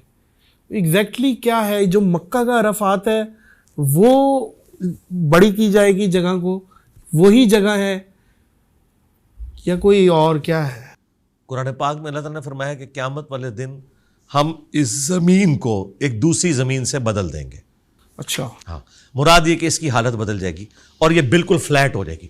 بھائی جب یہ زمین بالکل فلیٹ ہو جائے گی، فلیٹ یہ وہ والی نہیں جو بالکل آپ جس کو عام زبان میں فلیٹ کہتے ہیں، مراد یہ کہ یہ پہاڑ روئی کی طرح اڑ جائیں گے، سمندروں کے پانی ایویپوریٹ ہو جائیں گے، ایک چٹیل میدان ہی سارے کا سارا بن جائے گا، پورے کا پورا سفیر. اس میں میرے بھائی خواہ عرفات میں ہو یا شام میں ہو، پورے کا پورا میدان ایک ہی ہے. جہلم بھی میدان ہوگا، کراچی بھی میدان ہوگا اور عرفات بھی میدان ہوگا. صرف عرفات کے اندر تو پوری انسانیت نہیں آ سکتی، ظاہر ہے انسانی ہسٹری میں. ہاں، اس کو ایک مرضی پوائنٹ کے طور پہ بتایا گیا، باقی ظاہر ہے یہ پوری زمین ہے. اچھا علی بھائی، حضرت عیسیٰ علیہ نبی کو زندہ اٹھانے کے پیچھے حکمت جو سمجھ میں آتی ہے آپ کے نزدیک، آپ کو کیا لگتی ہے؟ زندہ اٹھایا گیا، اب دیکھیں حضرت عیسیٰ اب بھی آئیں گے اور دجال جیسی پاور جس سے کوئی مقابلہ نہیں کر سکتا وہ پگھلے گا، اور حضرت عیسیٰ اتنے پاورفل ہیں. تو اس وقت بھی جو ان کے خلاف تھے تو پاور تو ہو سکتی تھی، بہت ساری چیزیں ہیں، لیکن ول آف گاڈ ہے، ظاہر ہے اس پہ بات اس پہ تو ہم کر نہیں سکتے. لیکن جو حکمت ہمیں سمجھ میں آتی ہے اٹھانے کی، اور حضرت عیسیٰ ایگزیکٹلی ہیں کہاں پہ، یہ بتاتے ہیں. 2 پوائنٹ. پہلی بات تو یہ ہے کہ عیسیٰ ابن مریم کا اٹھایا جانا اس سے زیادہ حیران کن چیز ان کی معجزانہ پیدائش ہے. صحیح ہے، بالکل ٹھیک ہے. نبی الاسلام بھی آسمانوں سے سیر کر کے آئے ہیں، بالکل ٹھیک ہے، ٹھیک ہے، بغیر باپ. ہاں، عیسیٰ ابن مریم تو گئے اور ابھی تک وہ 5ویں آسمان کے اوپر ہیں. نبی علیہ السلام تو سارے آسمانوں سے ہو کے، جنت سے ہو کے زمین پہ واپس بھی آ گئے، اور آپ صلی اللہ علیہ وآلہ وسلم نے اپنی دعوت حق کو آگے پھیلایا. اب عیسیٰ ابن مریم کا میرے بھائی بغیر باپ کے پیدا ہونا یہ زیادہ کریٹیکل میٹر ہے. اسی کی وجہ سے یہودی ان کو آؤٹ آف ویڈلاک کہتے ہیں، اور کیا کچھ گالیاں عیسیٰ ابن مریم کو دی گئیں اس وجہ سے، جبکہ قرآن کہہ رہا ہے کہ ہم نے مریم اور ان کی اولاد کو جہان والوں کے لیے نشانی بنایا. لہذا یہ کلیئر کریں کہ ان کا آسمانوں پہ اٹھایا جانا یہ کم حیران کن بات ہے، زیادہ حیران کن بات بغیر باپ کے ان کا پیدا ہونا ہے. اب آ جائیں اس کی حکمت کیا ہے. ایک تو ول آف گاڈ ہے کہ اللہ تعالیٰ نے اس وقت اپنی اس سنت کو ایگزیکیوٹ نہیں کیا جو اللہ تعالیٰ کی سنت ہے کہ رسولوں کے مقابلے پہ جب کوئی آتا ہے تو اللہ تعالیٰ اسے تباہ و برباد کرتا ہے. قوم شعیب کو عذاب دیا گیا، قوم ہود کو، قوم صالح کو یہاں نہیں دیا گیا، یہاں عیسیٰ ابن مریم کو اٹھا لیا گیا. صحیح ہے، شاید قیامت میں لانا ہے، قیامت میں لانا ہے. اور انہی یہودیوں کی اولاد جنہوں نے اپنی روش ابھی تک نہیں چھوڑی، ان سے آ کے بدلہ لینا ہے. اور اس وقت تو ان کے جرائم جو ہیں وہ اپنی ایپکس کو پہنچے ہوئے ہوں گے. صحیح ہے. اور وہ یہودی بھی اس مسیح کے انتظار میں ہیں. ہم اسے اینٹی کرائسٹ کہتے ہیں نا، مسیح الدجال. اب دیکھیں عیسیٰ بھی مسیح ہے اور دجال بھی مسیح ہے، کیونکہ وہ دجال مسیح ہے، جھوٹا مسیح، دغا باز مسیح.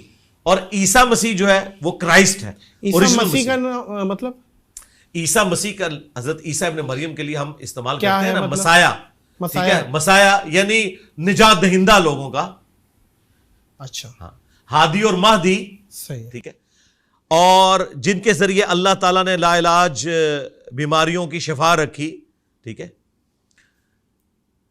اب عیسیٰ ابن مریم علیہ السلام وہ سچے مسیح ہیں اور دجال جھوٹا مسیح ہے. یہودیوں کو یہ پتا تھا, کبھی کوئی پیغمبر اس حالت میں دنیا سے نہیں گیا کہ وہ آنے والے پیغمبر کی خبر نہ دے.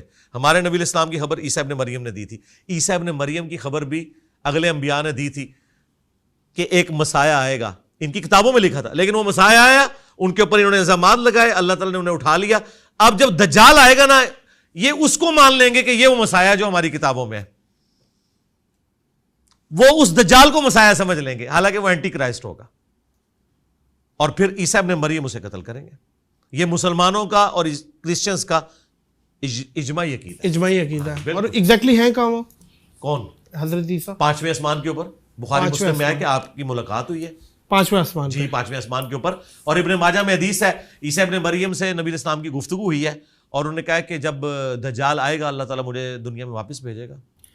اچھا علی بھائی, گھر میں کتے بلی پرندے پالنا, شیر پالنا اور ان کا کاروبار کرنا, کیونکہ پرندہ ظاہر ہے اس کی عادت سے برخلاف کر دیا آپ نے, پنجرے میں بند کر دیا, قید تو ہے, اس نے اڑنا ہے, آپ نے پنجرے میں بند کیا ہوا ہے. اور شیر ایک جانور ہے, جنگلی ہے, خطرناک ہے, آپ پہ حملہ بھی کر سکتا ہے اور مر بھی سکتا ہے, خودکشی کی موت بھی ہو سکتی ہے یہ, کیونکہ آپ کو پتہ ہے یہ سب کچھ. اور پھر اسی طریقے سے کتے بلی پالنا, بلیوں کا اکثر لوگ بہت, ہر تیسرا چوتھا گھر مجھے لگتا ہے کہ بلی ایٹ لیسٹ پرشین کیٹ پالی ہوئی ہوتی ہے. اس پہ ان کو پالنا اور ان کا بزنس کیسا ہے؟ بلی پالنا ہے نا, یہ تو بالکل درست ہے, اس کے اوپر کسی کا بھی کوئی اختلاف نہیں ہے, بلکہ صحیح مسلم میں حدیث ہے کہ یہ بلی چونکہ اکثر تمہارے گھر آتی جاتی ہے, اس کا تھوک بھی پاک ہے. اچھا. ہاں جی, بلی اگر آپ کے کھانے پینے کی چیز میں یا برتن میں منہ مار دے تو وہ پاک ہے, یہ صحیح مسلم کے اندر حدیث موجود ہے. اچھا, اب رہ گیا کتا, اس کا تو تھوک ناپاک ہے, وہ تو بخاری مسلم میں ہے کہ آپ نے 7 دفعہ برتن کو دھونا ہے. البتہ کتے کو رکھنے کی اجازت ہے, قرآن پاک میں سورۃ المائدہ میں ہے کہ جو سدھائے ہوئے کتے ہیں, شکار کے لیے آپ استعمال کرتے ہیں, وہ آپ رکھ سکتے ہیں, جانوروں کی حفاظت کے لیے رکھ سکتے ہیں, اپنے گھر کی حفاظت کے لیے رکھ سکتے ہیں. لیکن بخاری مسلم میں ہے کہ جو ان وجوہات سے ہٹ کے صرف شوقیہ کتے پالتا ہے تو روزانہ اس کے نامہ اعمال سے 1 قرات, اور ایک حدیث بخاری مسلم میں یہ 2 قرات اجر اس کا کم ہو جاتا ہے, اور 1 قرات احد پہاڑ کے برابر ہے, وہ گناہ ہے پھر وہ رکھنا. اچھا, اب آ جائیں وہ کاروبار کی طرف, تو صحیح مسلم میں حدیث ہے نبی الاسلام نے کتے اور بلی کا کاروبار کرنے سے منع فرمایا ہے. کاروبار کے طور پہ نہیں کر سکتے, ہاں کوئی کسی کو کوئی کیٹ گفٹ کر دیتا ہے, کوئی کتا گفٹ کر دیتا ہے, وہ تو درست ہے. کاروبار کرنے سے نبی صلی اللہ علیہ وآلہ وسلم نے منع فرمایا. اب آ جائیں پرندوں کی طرف. سب کا جی, اب آ جائیں پرندوں کی طرف. دیکھیں, جو پرندے سائنٹیفکلی یہ چیز ثابت ہو کہ وہ آزاد ماحول کے عادی ہیں اور انہیں قید کرنے سے وہ مر جائیں گے, وہ پرندے پالنا حرام ہوگا. مثلا جو بھی ہوں گے, ابھی اس وقت جو ہمارے علم میں ہے نا, تو وہ نہیں مرتے. یہ پہاڑی طوطا ہو گیا, جی جی, یہ بہت ڈیمانڈ ہے. نہیں مرتے, وہ نہیں مرتے. میں آپ کو بتاتا ہوں, اب مثال کے طور پہ, یہ جو آپ کو پتا ہے پچھلے دنوں مودی نے بھی وہ 12 لیپرڈز خریدے تھے, بلکہ چیتاز لیے ہیں افریقہ سے, وہ پوری ایک کمپین چلائی, وہ مر گئے, ان میں سے تقریباً آدھے مر چکے ہیں. اور ایک چیتا جو ہے نا, اسے تقریباً 10 کلومیٹر کا ایریا چاہیے سروائیو کرنے کے لیے, اس سے بھی کام ہوگا تو مر جائے گا. تو اس طرح کی چیز آپ پنجرے میں نہیں پال سکتے. اچھا, شیر کے بارے میں ہمارا ایکسپیرینس ہے کہ اسے آپ پنجرے میں رکھیں, اس کو کوئی فرق نہیں پڑتا, اس کو آپ گوشت کھلاتے رہیں, وہ زندہ رہتا ہے, اس کی زندگی میں کوئی فرق نہیں پڑتا. شیر آپ ٹھیک ہے پنجرے میں اگر شوقیہ پالنا چاہتے ہیں, لیکن وہ تمام پریکاشنز جو ہیں, یہ نہ ہو جس طرح یہ اگلے دن وہ ایک شیر کسی سے چھڑوا کے رسی یا اس کی وہ زنجیر نکل گیا اور وہ خطرہ بن گیا. حالانکہ پاکستان میں قانون بنا ہے کہ آپ نے شیر کو اگر علاج کے لیے بھی موو کرنا ہے نا, تو پورے پروٹوکول کے اندر وہ ہوگا, سیکیورٹی سارے میئرز لیے جائیں گے. تو وہ جانور جو قید کرنے سے مر سکتے ہیں اور وہ آزاد ہی رہنا چاہتے ہیں, باقی تو آپ ہر جانور کو کہیں. اب میں آپ کو بتاؤں, گائے جو ہے جو آپ پالتے ہیں یہ بھی آزاد پھرتی ہیں, مرغے بھی ہیں جنگلوں کے اندر رہ رہے ہیں, تو آپ ان کو حرام کہتے ہیں کہ نہیں, وہ صرف جانور حرام ہوگا جو واقعی پالنے سے مر سکتا ہے.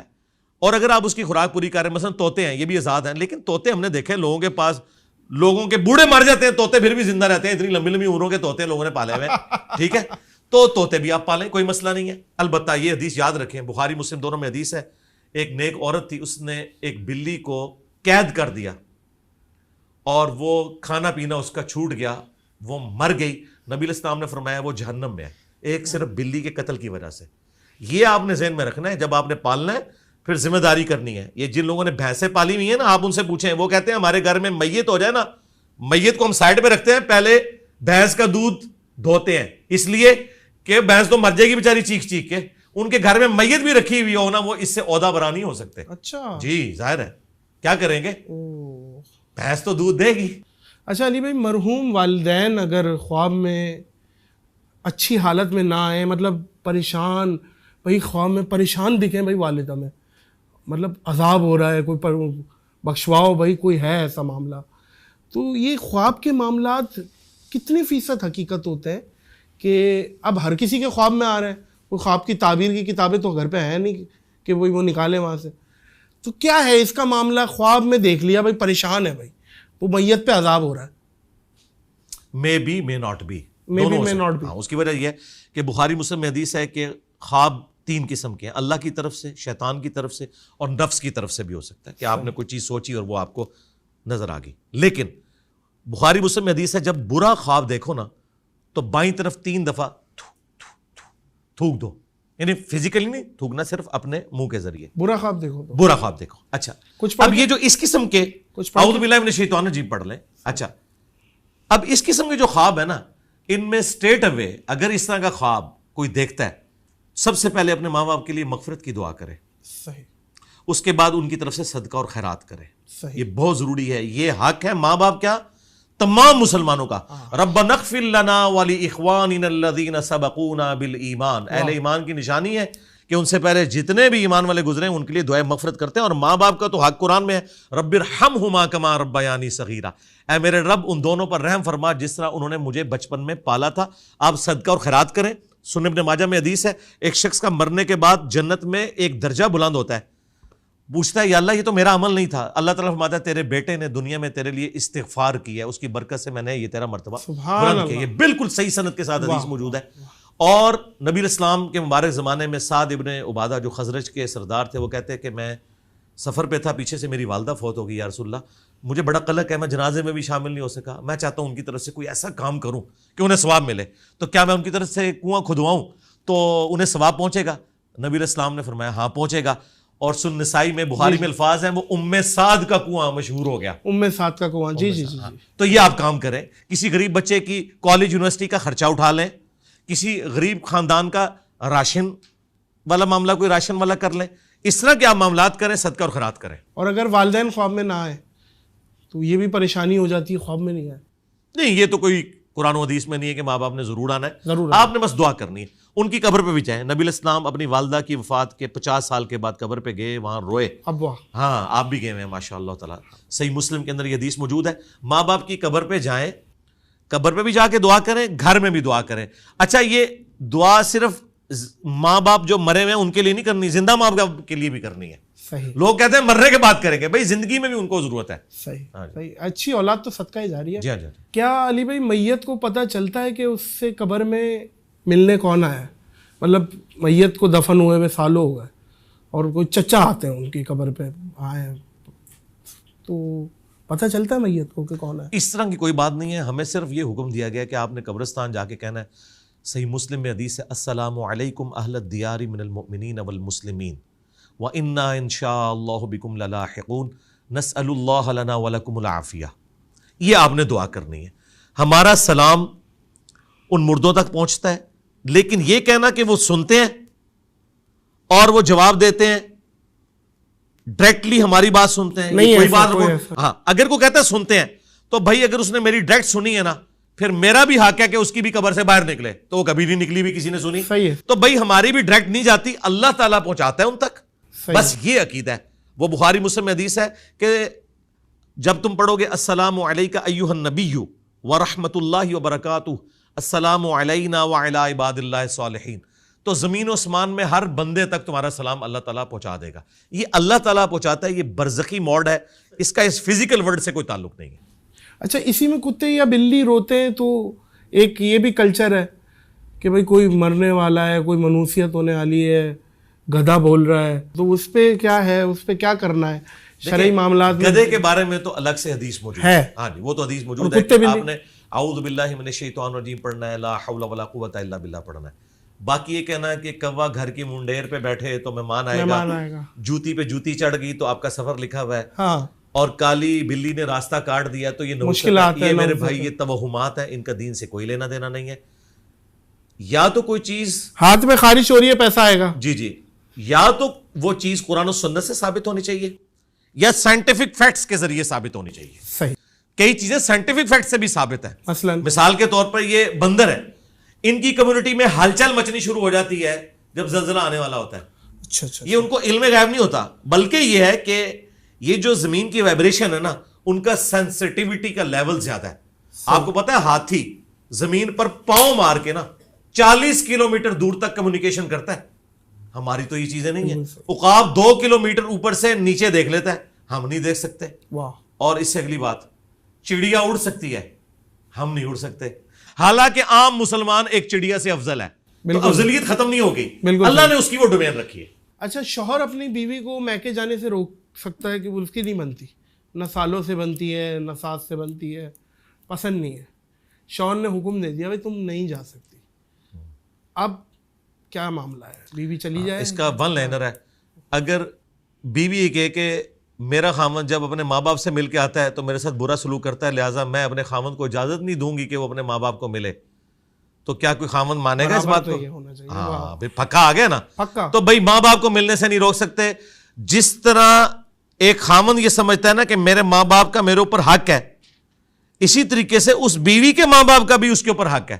آپ کسی بھی عورت کو اس کے ماں باپ کو ملنے سے نہیں روک سکتے بھائی, ناٹ ایٹ آل. یہ اس کا شرعی حق ہے. بے شک ایسے. اور اگر آپ کو شوق تھا نا تو جب بیاہ کہ اس کو لائے تھے نا, اس سے پہلے ہی ان کو بتا دینا تھا کہ میں لے کے جا رہا ہوں, آندہ اس گھر کا منہ بھی نہیں دیکھے گی, تو انشاءاللہ تعالیٰ آپ کا رشتہ بھی نہ ہوتا. تو یہ پہلے طے کرنا صحیح تھا. اچھا, اگر وہ مان جاتے ہیں ٹھیک ہے بیٹا, کوئی بھی نہیں مانیں گے. اگر اتنے کو بدبخت ہیں جو مان رہے ہیں تو ان کے ساتھ ایسے ہی کرنا چاہیے. میت نکلے گی بیٹا وہاں سے, یہ ایک نہیں, وہ یہ نہیں کہتے کہ ہماری طرف نہیں آنا, وہ کہتے ہیں کہ اپنے خاوند کو چھوڑنا نہیں ہے. یہ نہیں وہ کہتے کہ ہماری طرف نہیں آنا, یہ تو کوئی بھی نہیں کہتا. اور آج کل یہ بڑی نیوز آتی ہیں کہ بھائی غربت سے تنگ آ کر ماں نے خود بھی خودکشی کر لی اور بچوں کو بھی مار دیا, یا باپ نے مار دیا, یہ بھی خودکشی ہوئی.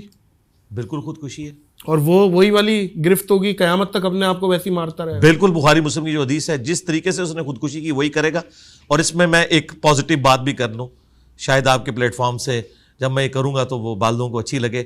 اللہ کے فضل سے ہمارا دیندار یا مولویوں کے طبقے سے لاکھ اختلاف, لیکن میں نے کبھی بھی کسی بھی فرقے کے دیندار بندے کو خودکشی کرتے ہوئے نہیں دیکھا, کیونکہ یہ چیز کم از کم ان کو کلیئر ہوئی ہے.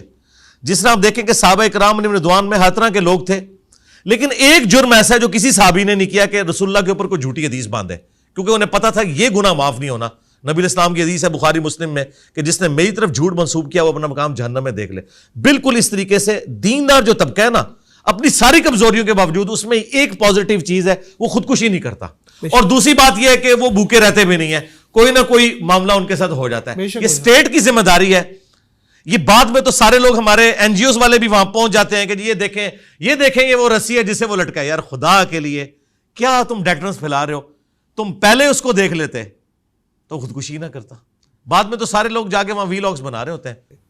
اگر علی بھائی کسی کے گھر پہ کوئی خواجہ سرا پیدا ہو جاتا اور والدین کو بھی پتہ چل جاتا ہے, آج کل تو جدید دور ہے, وہ ٹیسٹ کرتے ہیں بچوں کا, دماغ کا بھی, باڈی بھی, ہر پارٹ کا ٹیسٹ ہوتا ہے, وہ بتا دیتے ہیں کہ یہ بچہ, تو وہ بچہ کچھ رپورٹس آئی ہیں گھر سے بھی نکال دیتے ہیں, اس بچے کو اون نہیں کرتے. ایسی سچویشن میں کیا معاملہ ہے, کیا کیا جائے؟ بہت ظلم کرتے ہیں نہیں ماں باپ. مجھے بتائیں, انہی ماں باپ کے گھر جب ایک معذور بچہ پیدا ہوتا ہے جو ذہنی طور پہ معذور ہوتا ہے, کیا اس معذور بچے کو آج تک کسی نے نکالا ہے؟ پیار کرتے ہیں, سب سے پیار کرتے ہیں جی. اس سے تو یہ بہتر کنڈیشن میں ہے, یہ آپ کے سارے کام کر سکتا ہے, ٹھیک ہے, اس سے 1 کروڑ گنا یہ بہتر بچہ اللہ نے آپ کو دیا. آپ اللہ کا شکر ادا کریں کہ یہ آیا. وہ اگر بچہ آتا کہ جو 17-18 سال کا بھی ایک بوڑھی ماں کو اٹھا کے پیشاب کروانے کے لیے خود ٹوائلٹ لے کے جانا پڑتا, اس سے تو یہ بہت اچھی کنڈیشن میں. میں تو کہتا ہوں اگر کسی کے ساتھ ایسا معاملہ ہے تو وہ کبھی اس چیز کو کمپیئر کرے تو وہ اللہ کا شکر ادا کرے کہ اللہ تعالیٰ نے اس سے بڑی آزمائش سے اسے نکال لیا. اچھا سلوک کرے. باقی جو آپ کہہ رہے ہیں پتہ چل جاتا ہے, بالکل بچپن میں خود بخود پتہ چل جاتا ہے بغیر میڈیکل ٹیسٹ کے بھی, جو بالکل ایکسٹریم اس طرح کے جو معاملات ہوتے ہیں. ماں باپ کو چاہیے ان کے ساتھ اچھا سلوک کریں, وقت کے ساتھ انہیں ایجوکیٹ کریں اور انہیں معاشرے میں جو نارمز ہیں وہ سکھائیں. اور یہ جو ہمارا سب کانٹیننٹ کا معاشرہ ہے نا, اس کے اندر تو اسکول کالج میں تو ان کو داخل کروانا ان کے اوپر ظلم ڈھانے کے مترادف ہے. یورپ امریکہ کے اندر باقاعدہ بچوں کی ٹریننگ ہوتی ہے, وہ بلی نہیں کرتے کسی اس طرح کے بچے کو, وہاں پہ ہراسمنٹ نہیں کی جاتی ہے. یہاں تو ہراسمنٹ کرنا شروع کر دیتے ہیں. ایجوکیشن کی ضرورت ہے. بہرحال ماں باپ کی ذمہ داری ہے کہ بجائے ان کو اس کمیونٹی کے حوالے کر کے کہ وہ برائی میں مبتلا ہو جائیں, خود ان کی ٹریننگ کریں اور اچھے طریقے سے اپنے معاملات کو لے کے چلیں, اور ان کی خدا کے لیے شادی نہ کریں. میں اپنے قریبی لوگوں میں ایسے لوگوں کو جانتا ہوں جنہوں نے شادی کر دی ہے, اب وہ شادی ہو گئی, بعد میں پتہ چلا وہ پوری زندگی عورتیں وہ مظلومیت کی زندگی گزارتی ہیں, اتنا ظلم کرتے ہیں. تو یہ شادی اسٹیبلش ہی نہیں ہوتی, فوراً سے پہلے یہ خلا والا معاملہ کرنا چاہیے. اچھا, گھریلو جھگڑوں پہ اکثر قرآن کی قسم اٹھا لیں اور قرآن کو اٹھا لینا اپنے آپ کو سچا ثابت کرنے کے لیے, اور سامنے والی پارٹی کو بھی پتہ ہوتا ہے یہ جھوٹ ہے, لیکن پھر بھی لوگ اپنی عزت بچانے کے چکر میں اللہ ماشاء اللہ لیکن وہ پھر بھی اٹھا لیتے ہیں. ایسے میں وٹنس ہوں ایسے بہت سارے واقعات کا جنہوں نے اٹھایا اور ہمیں پتہ ہے کہ جھوٹا اٹھایا ہے, لیکن ہم ظاہر قرآن کی تعظیم کے لیے ہم اسے اب سچا مان لیں گے. ٹھیک ہے بھائی, آپ کیا سمجھتے ہیں یہ گھریلو مسئلے پہ قرآن مجید کی قسمیں اٹھا لینا اور قرآن مجید کو لے آنا بیچ میں؟ دیکھیں, اگر تو کوئی شخص ڈیمانڈ کرتا ہے نا کسی سے کہ تم قرآن اٹھا کے گواہی دو اس معاملے میں اور میں تمہاری گواہی کو تسلیم کر لوں گا, تو اس میں کوئی ممانعت نہیں ہے, کسی کے نزدیک بھی نہیں ہے. ظاہر ہے کہ اللہ تعالیٰ کی کتاب کی ایک رسپیکٹ ہے نا, اور یہ شروع سے نارمز رہی ہیں عدالتوں کی, اس میں کوئی حرج والی بات نہیں ہے. مسئلہ ہے جھوٹا قرآن اٹھانا. اب اگر اس نے قرآن اٹھا لیا, اب اسے آپ نہ کہیں کہ تو نے جھوٹا اٹھایا, تم نے ڈیمانڈ کی تھی نا, اب ماننا ہے, ہاں تو مانے اب آپ. بالکل ٹھیک ہے. اچھا, اگر آپ مجھ سے پوچھیں تو بھائی میں تو کسی کے قرآن اٹھانے کو نہیں مانتا, میں تو کہوں گا بھائی دلائل کے مطابق فیصلہ کیا جائے, جو حق پہ ہے اسے اس کا حق ملنا چاہیے. یہ نہیں ہے کہ بندہ فراڈی اور وہ قرآن اٹھا لے تو ٹھیک ہو گیا. اگر قرائن بتا رہے ہیں اور ثبوت سے ایک چیز ثابت ہو جاتی ہے, پھر اس کے قرآن اٹھانے کو نہیں مانا جائے گا بالکل. لیکن چونکہ لوگ خود ڈیمانڈ کرتے ہیں نا کہ یہ قرآن اٹھا لے میں مان لوں گا, تو پھر اسے آپ پیچھے نہیں ہٹنا چاہیے. لیکن قرآن اٹھانا اس چیز کی دلیل نہیں ہے کہ عدالت اسے قبول کر لے کہ چونکہ اس نے قرآن اٹھا لیا, گرچہ سی سی ٹی وی کیمرے میں یہی موبائل چوری کرتے ہوئے نظر آ رہا ہے, ٹھیک ہے جی, یا ڈی این اے کی رپورٹ بھی بتا رہی ہے کہ یہی تھا, تو چونکہ اس نے قرآن اٹھا لیا تو مان لوں, اس کی کوئی قرآن کے اعتبار سے یہ تو توہین کرنا ہے قرآن پاک کی. اچھا, اگر نوکری کے لیے رشوت دینا ضروری ہے تو نوکری بھی چاہیے, ایسی سچویشن ہے, رشوت ہے, ظاہر رشوت ہے, تو کیا کیا جائے ایسی اگر آپ میرٹ کے اوپر آتے ہیں اور صرف اس وجہ سے رہ جاتے ہیں کہ آپ رشوت نہیں دے رہے, تو پھر آپ رشوت دیں دل میں برا جانتے ہوئے, اس کا وبال اس کے اوپر ہوگا لینے والے پہ. لیکن ایسی نوکری آپ نے رشوت سے نہیں لینی کہ جو آپ میرٹ پہ نہیں آ رہے, وہ حرام ہوگا. وہ ہر بندہ یہی سمجھتا ہے علی بھائی کہ میں تو اس کا حقدار ہوں. نہیں, میرٹ وہ جیسے دیکھیں جب ایک لسٹ لگتی ہے, لاکھوں لوگوں کے انٹرویوز ہوتے ہیں, پھر شارٹ لسٹ ہوتی ہے, پھر یہ سارے معاملات. لیکن اس حدیث کو ہم پھر کیا کریں گے, رشوت دینے والا بھی اور اس کے بعد اس کو اس پہ گواہ بھی, تو پھر وہ تو اہل ہے, وہ تو پھر اس بات سے نکل جائے گا اس حدیث سے میں اہل ہوں. نہیں, میں آپ کو بتاتا ہوں. دیکھیں یہ ابن ماجہ میں حدیث ہے کہ رشوت لینے والا اور دینے والا دونوں جہنمی ہے, اس میں کوئی شک نہیں ہے. قرآن پاک میں 4 جگہ پہ اللہ تعالیٰ نے فرمایا, سورۃ البقرہ میں, سورۃ المائدہ میں, سورۃ الانعام میں اور سورہ النحل کے اندر, کہ تمہارے لیے حرام کر دیا گیا ہے مردار, بہتا ہوا لہو, خنزیر کا گوشت, اور جس کے ذبیحہ کے اوپر غیر اللہ کا نام لیا جائے. لیکن ساتھ کہا گیا کہ اگر دل میں بغاوت نہ ہو اور کیٹاسٹروفی کنڈیشن ہو تو تم اس میں سے اگر کوئی چیز کھا لیتے ہو تو تمہارے اوپر کوئی گرفت نہیں ہوگی. حتیٰ کہ سورۃ النحل میں یہاں تک آیا کہ اگر کلمات کفر بھی بکنے پڑ جائیں جان بچانے کے لیے اور دل ایمان پہ ٹھکا ہو تو اللہ تعالیٰ گرفت نہیں کرے گا. اب یہاں پہ آئے کہ آپ کا میرٹ بن گیا, آپ لاکھوں میں سے سکروٹنی ہو کے ٹاپ 10 میں پہنچ گئے. اب ٹاپ 10 میں آپ حقدار تھے نوکری کے, لیکن وہ کہتا ہے کہ اتنی رشوت دو, تم سلیکٹڈ تو ہے ہو لیکن رشوت کے بغیر میں اندر نہیں آنے دوں گا. پھر لینے والا گناہگار ہوگا, دینے والا نہیں ہوگا. لیکن اگر آپ ٹاپ 10 میں نہیں تھے, آپ 1000ویں نمبر پہ تھے اور رشوت دے کے ان ٹاپ 10 میں اور نوکری حاصل کر لی, پھر تو حرام ہے. اچھا, وہ بیچ میں بات ہوئی تھی سیروگیسی چائلڈ کے حوالے سے, آج کل پیٹ کسی اور کا اور حمل کسی اور کا, اولاد کس کی ہوگی؟ جس کا پیٹ ہے یا حمل ہے. دیکھیں اسلام میں تو اس چیز کی کوئی اجازت نہیں ہے سوائے اس کے کہ وہ مرد و عورت کے علاوہ کوئی تیسرا انوالو نہ ہو, نہ مرد کی طرف سے نہ عورت کی طرف سے. یہ تو ہو سکتا ہے کہ مرد و عورت کا اس طرح کا جو ملاپ ہے کسی مشین کے اندر کوئی معاملہ ایسا کیا جائے, IVF کہتے ہیں, اور وہ ساری کوئی اور معاملہ نہ ہو تو پھر جائز ہے. اور یہ جو میں آپ کو مسئلہ بتا رہا ہوں اسی کے اوپر تمام کا اتفاق ہے, اجماع امت ہے, بالکل اس کے اوپر اتفاق ہے. ٹھیک ہے. سیروگیسی چائلڈ کس کا بچہ ہوگا؟ اب جس کے پیٹ میں یا جس کا حمل ہے؟ دیکھیں اس کیس میں تو نبی الاسلام کی جو حدیث ہے بخاری مسلم میں کہ بیٹا یا بیٹی اولاد اس کی ہے جس کے بستر پہ پیدا ہوگی. صحیح ہے, جس بس کے یہ ایک جنرل حدیث ہے. یعنی آؤٹ آف ویڈ لاک بھی کوئی پیدا ہوا ہے نا, جس مرد کے بستر پہ پیدا ہوا ہے نا وہ اس کا باپ شمار کیا جائے گا. صحیح صحیح, بالکل ٹھیک. چاہے DNA سے ثابت ہو جائے کسی اور کا ہے, کیونکہ دنیا کا نظام اس طرح چل نہیں سکتا نا, ظاہر کے اوپر چلنا ہوگا. اچھا علی بھائی, جو لوگ حج عمرہ کرنے جاتے ہیں اور سلپ ہو جاتے ہیں, خرگوش ہو جانا, وہاں کی ایک اصطلاح ہے, خرگوش ہو گئے بھائی, چھپ گئے خرگوشوں کی طرح, اور پھر ظاہر ہے وہ کما بھی رہے اور ہزاروں کی تعداد میں ہے وہاں پہ. ظاہر ہے سعودی گورنمنٹ کے لیے بھی ایک ٹارگٹ ہے ان کو ڈھونڈنا نکالنا, بلکہ وہ کبھی کبھی ایک ایسی آفرز نکال دیتی ہے کہ بھائی جتنے بھی خرگوش چھپے ہوئے وہ آ جائیں, ہم معاف کر دیں گے اور پاکستان چلے آئیں, ہم کچھ نہیں کریں گے. اس طریقے کا میرا خود ایک بڑے قریبی رشتہ دار پہنچا, وہ 2 سال اس نے کمایا بھی, گھر میں بھی پیسہ بھیجا. اب ایسی سچویشن میں اس کا وہ مال حلال ہے حرام ہے؟ مال کو تو حرام نہیں کہہ سکتے. وجہ اس کی وجہ یہ ہے کہ اگر وہ وہاں پر حلال طریقے سے کما رہا ہے تو اس کو حرام کہنے کا ہمارے پاس کوئی دلیل قرآن و سنت سے موجود نہیں ہے. البتہ آپ صرف اس ایکٹیویٹی کے اوپر بات کر سکتے ہیں جو وہ چھپ گیا. اس کو آپ مثال سے سمجھیں, ایک بندے نے چھری چوری کی, ہاں جی, لیکن اس نے مرغی بسم اللہ اللہ اکبر کہہ کے ذبح کی اس چھری سے. اس مرغی کو آپ حرام نہیں کہہ سکتے بھائی. واہ واہ واہ. ہاں, اس نے وہ مرغی سنت کے مطابق ذبح کی. ہاں, وہ چھری چوری کرنا ایک جز تھا, اس جرم کو جرم کہا جائے.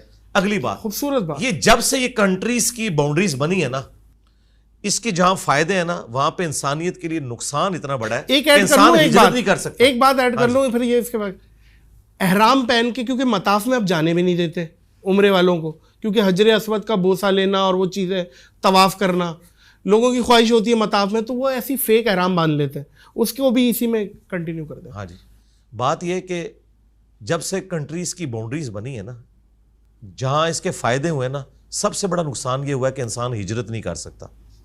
اتنی ریسٹرکشنز لگا دی ہوئی ہیں دوسرے ملکوں نے کہ ایک شخص اگر کہیں رزق کمانے کے لیے جانا چاہتا ہے وہ اسے روک دیتے ہیں. پہلے ایسا نہیں ہوا کرتا تھا, لوگ ہجرت کیا کرتے تھے, پوری فیملیز, پورے قبائل ٹریول کرتے تھے. لیکن چونکہ ماڈرن ایج کے اندر ہم ان معاہدوں کے اندر بندھے ہوئے ہیں, ان کی پاسداری تو ضرور کرنی چاہیے, لیکن ان آسودہ حال ملکوں کو بھی دیکھنا چاہیے کہ ایک تو یہ ہے کہ یہ غریب ملک فوجیں بنا کے آپ کے اوپر چڑھ دوڑیں اور آپ سے یہ آپ کا مال ہتھیار لیں. تو امیر ملکوں کا یہ کام ہے کہ وہ غریبوں کو پھر موقع دیں کہ وہاں پہ آ کے لوگ کمائی کر سکیں. اب آ جائیں آپ حج عمرے کی طرف. حج عمرے میں بھی یہ جو ریسٹرکشنز سعودی حکومت کی طرف سے لگائی گئی ہیں نا, یہ غیر شرعی ہیں. اسلام میں آپ کسی کو مکہ مدینے آنے سے روک نہیں سکتے جس کے پاس لا الہ الا اللہ محمد رسول اللہ کا پاسپورٹ موجود ہے. سبحان اللہ, بالکل نہیں روک سکتے. سورہ حج میں اللہ تعالیٰ نے واضح فرمایا کہ جو حرم ہے نا, حرم مکہ, یہ وہاں کے رہنے والوں کے لیے اور باقی سب آنے والوں کے لیے یکساں ہے. آپ کو خانہ کعبہ شریف مسجد حرام کے اندر کوئی شخص رہنے سے بھی نہیں روک سکتا. وہ اللہ کا گھر ہے. جس طرح آپ اپنے ماں باپ کے گھر جا کے رہ سکتے ہیں نا پورے ایک وثوق کے ساتھ, یہ خدا کا گھر ہے اور آپ کے پاس پاسپورٹ موجود ہے. سعودی حکومت کا یہ کہنا کہ اتنے لوگ حج کریں گے اس سے زیادہ نہیں کر سکتے, یہ بھی غیر اسلامی ہے. آج اپنی کیپیسٹی کے, جی میں آپ کو بتا رہا ہوں, کیپیسٹی نہیں, آج میں بتاتا ہوں جناب, میں انجینئر ہوں نا جی. ارے گدے کے ساتھ گدا لگا ہوا ہے, میں انجینئر ہوں.